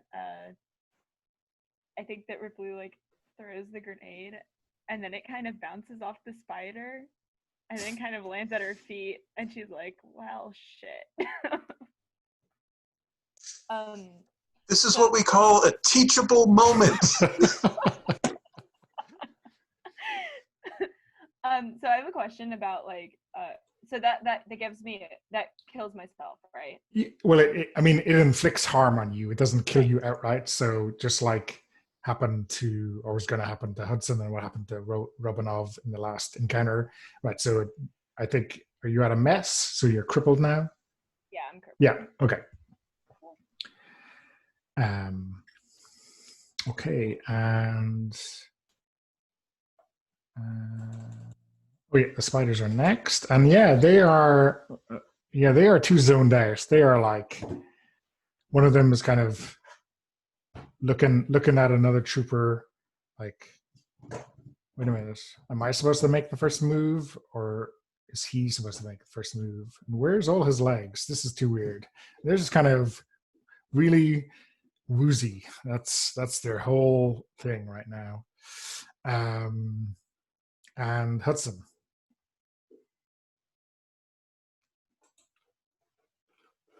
Yeah, this bloodbath of, you know, the E cannon and the E rifle between Rubinov and Terry is just amazing, and Hudson's getting all that on film, and then he's like just about to put his camera away to take out his rifle, and then he sees Ripley's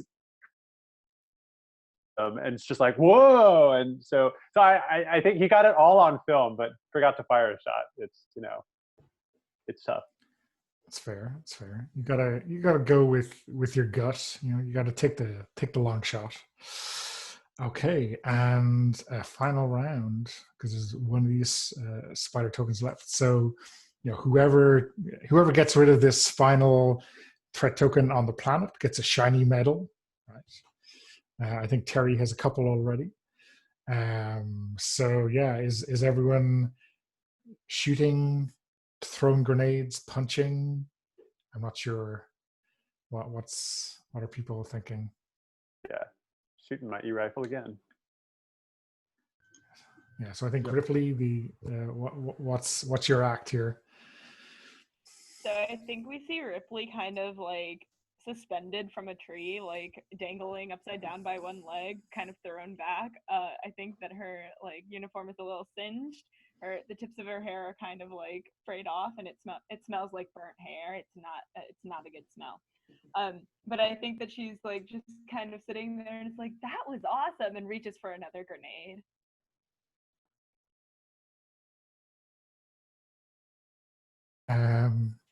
So yeah, the aliens are going to try to kill you.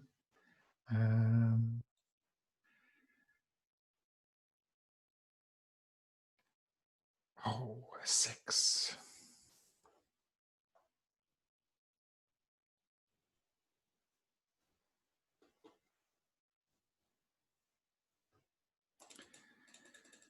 Now, if I wanted to use my combat drugs, do we still go in order and then I proclaim that I want to use one, or would I use it right after this roll? You can use it. Well, so when you use them right now, and then you re-roll, so it's the new roll that's going to count for your acting order anyway. So okay.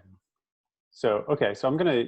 All right. I feel like I just haven't shot an alien in a long time, and I need to do something. So I'm gonna take these combat drugs I keep hearing are so great, so I can be a real trooper.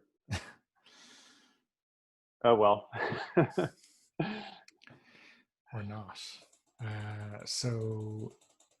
Yeah, the aliens are killing everyone. Yeah, they are. Anyone using a strength or weakness to get out of jail, or? Yes. Yes. Yes. So I think that we see this like spider coming towards Ripley, and I think that Ripley kind of flashes back to this other time where she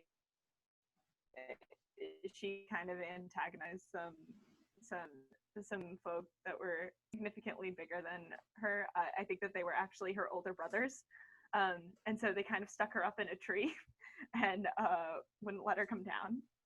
But she remembered to be she's pretty agile. So I think that she kind of unchecks herself from the branches and kind of leaps away. And I will come up for a name I will come up with a name for this strength in a moment. Okay. So you get to roll D10 for kills and claim the last threat token on the planet. Yep.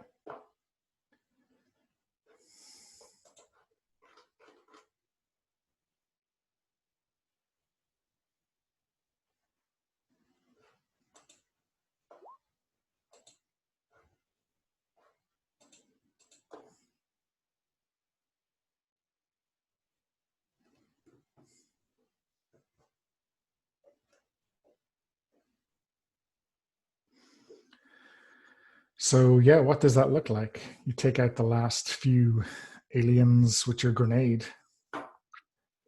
Yeah, so I think that we see Ripley kind of running through the trees, and then toss the grenade back, and then it's kind of this very like slow motion Hollywood. You see the silhouette of Ripley, and then like there's this huge like orange explosion behind her,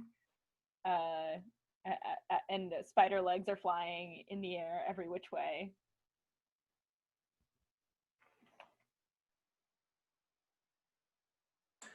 Cool. Okay. So yeah, I think there's, things are burning here, and there's, dead spiders everywhere. And yeah, I think the dropship probably picks you up from a safe distance. But this planet is just burning, certainly in this region, and there's no spiders left at all. That's some beacons fixed, right? That was a job, right? So now the fleet can continue on its way to take care of an alien race that needs killing, right? That's the mission. So yeah, so we've got like we've got several things to do. One is kind of mechanically, you do some maths, we see who advances, and then there's some people are up for promotions if they use a strength. We see we have people able to improve their equipment, and then we can do some kind of downtime post-play stuff just to wind down. Do people want to do the play first or do the mechanical stuff first?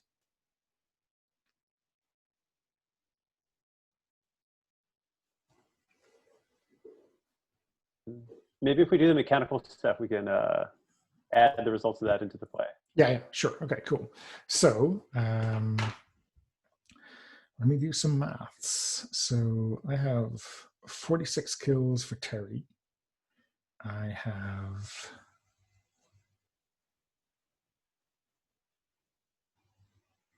38 for Ripley. I've got 39 for Rubinov. And not a great day for Hudson. I think I have 7. Mm-hmm. Yeah, okay. So Terry's the most kills. So you get the free advance. That econ is hell when it gets going. Okay, so you get to add 1 to either your fighting ability or your non-fighting ability, and then you free up or you make available rather a strength or a weakness, whichever you have less of. I think it might be a weakness, is it? Yeah, okay. And then 1 of Hudson, Ripley, and Rubinov also advance. So you just roll a d10 each, and whoever gets the highest gets that advance.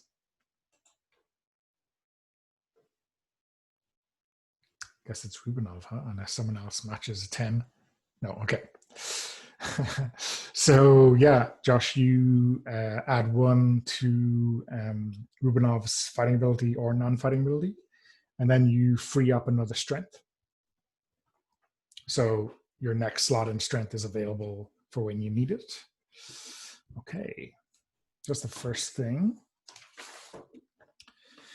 The second thing. Okay, so development. So you've everyone gets a free advance for one of their weapons. Okay, so what that means is let me. Maybe it's a good screen sharing time. Okay. So if we look at, just pick random. So when you get to advance, you pick one of your weapons at one range and you increase it a step. Okay. So what that means is, say here for Hudson, you could increase, say, your energy rifle at close range from 1 to 1d6. Or you could increase it at near from 1d10 to 2d6. So the steps are straightforward, but not especially intuitive. So 0 increases to 1. 1 increases I to...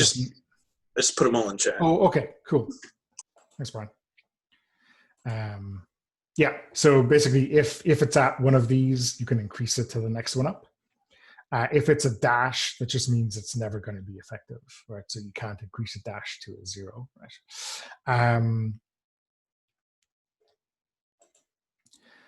So everyone gets to do that once. Okay.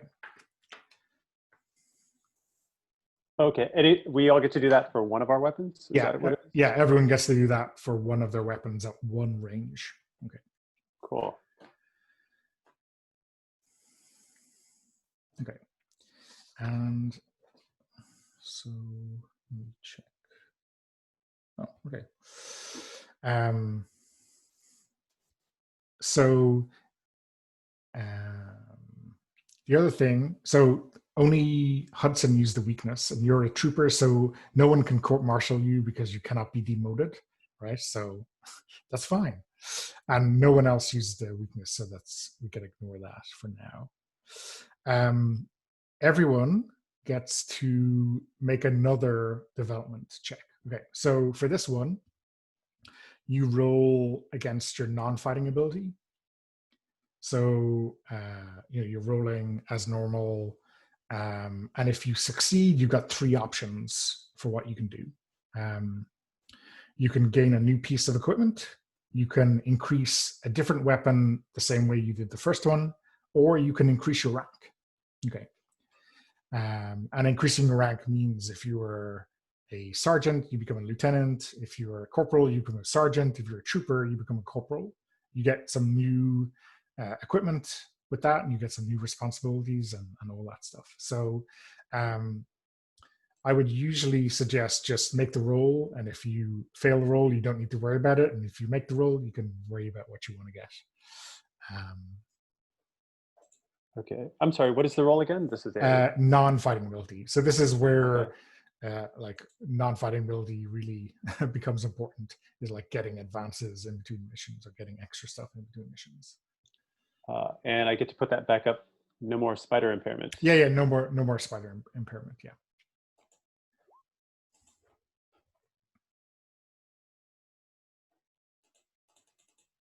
Given my performance, it seems weird that I would get a rank increase. So I probably won't go with that, even though that's probably the most useful thing. Did you use a strength? Because you have to have used a strength. Yeah, sorry. If you have to have used a strength. Oh, I'm sorry. For it to be a rank increase. Yeah. Oh, okay. So yeah, so everyone else can spend that advance on getting a rank, but you only use the weakness, so it's not available for you. Okay.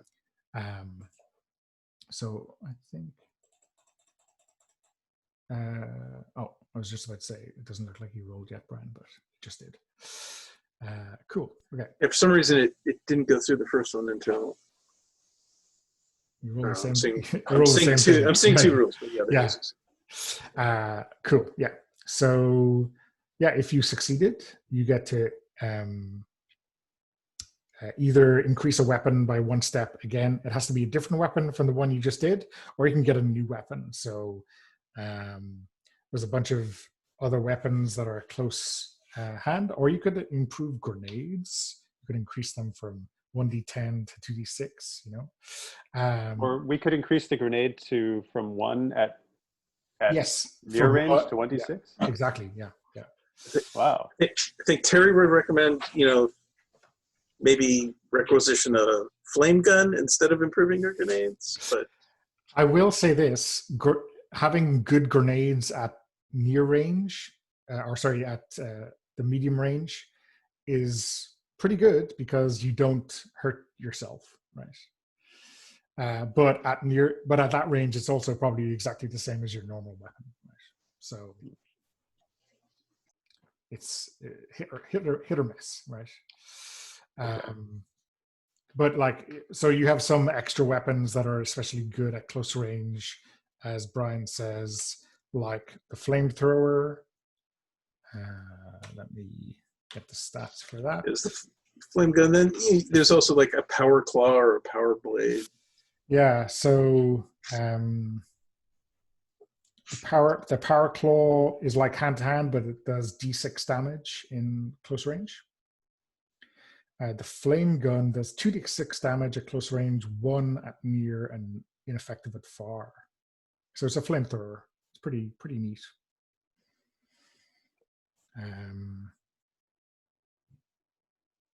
You could get a sidearm, a proper pistol for those. Or you can also increase hand-to-hand. So you could increase your hand-to-hand up to D6 as well.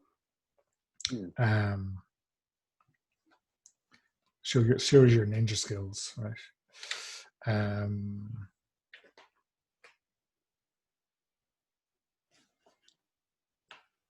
So you've got a couple of different options there. How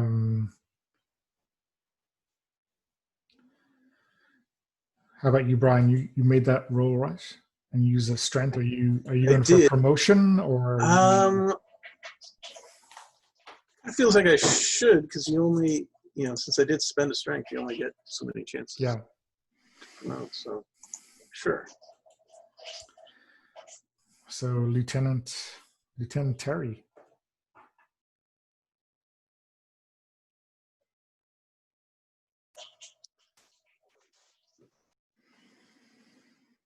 Yeah. So, Walter, if you're not sure what you want to do, you can always just, sleep on it or whatever. And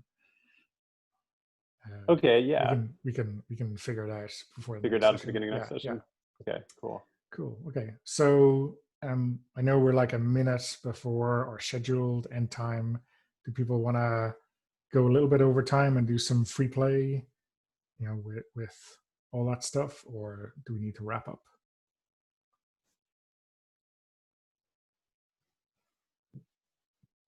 I only have a few minutes. I wouldn't want to free play for a long time.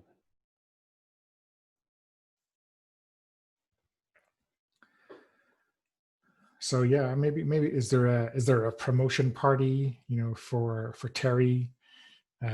Some drinks with the squad mates. Oh yeah, Hudson's got to get that on video. That's going to be a great moment in the video here. We also have a medal for Ripley. Yes, so Ripley gets a medal, the Crimson Sword, for clearing the planet of the last alien. So that's, again, a major milestone in your career as a trooper.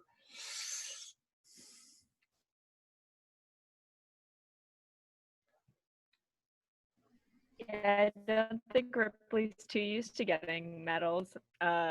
She doesn't normally get honored just because she doesn't follow the rules. So this is very odd for her, very surreal.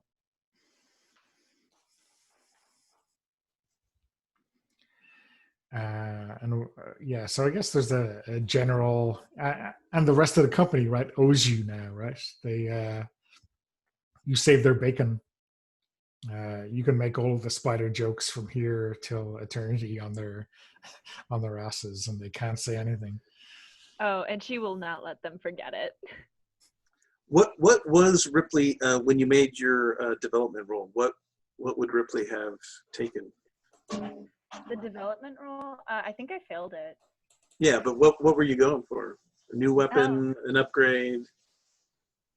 A promotion? Honestly, I was kind of torn. I think that it would have been kind of funny if Ripley had gotten a promotion, but then I could definitely see her getting like knocked back down because she didn't listen.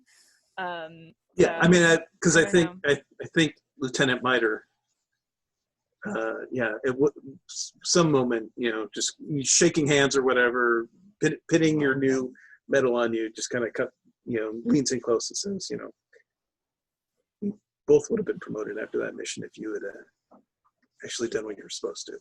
Just so you know. I think she kind of gives you a lazy No, smile. no worries, you'll get another chance. She says, if you say so, Sarge. Lieutenant. And how are the other two guys doing? I mean, they bore as much damage from those grenades as anyone else, right?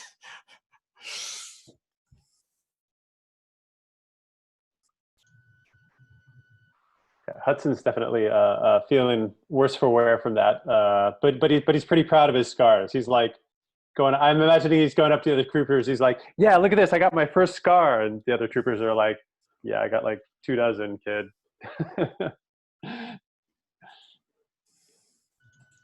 Yeah. Rubinov is at the, you know, celebration. He has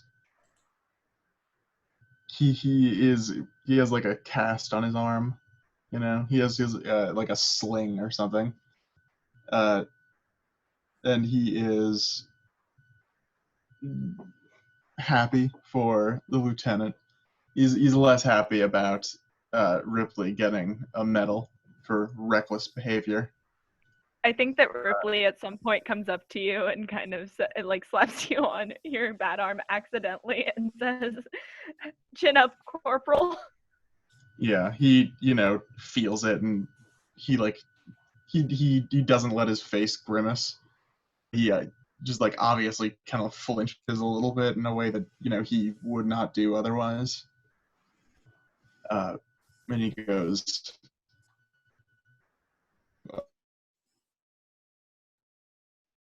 "One day you'll."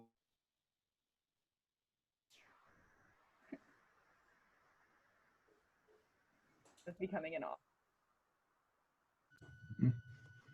Very few people have intentions of anything in the Expeditionary Corps. Life tends to take you in fun directions. I'll keep that in mind. So yeah, what's the last shot that Hudson gets before we close?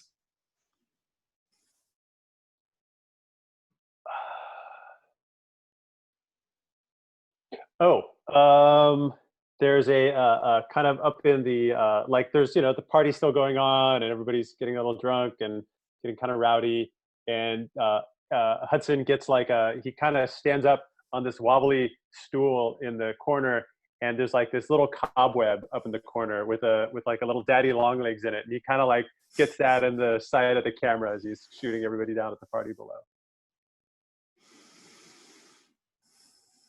Okay.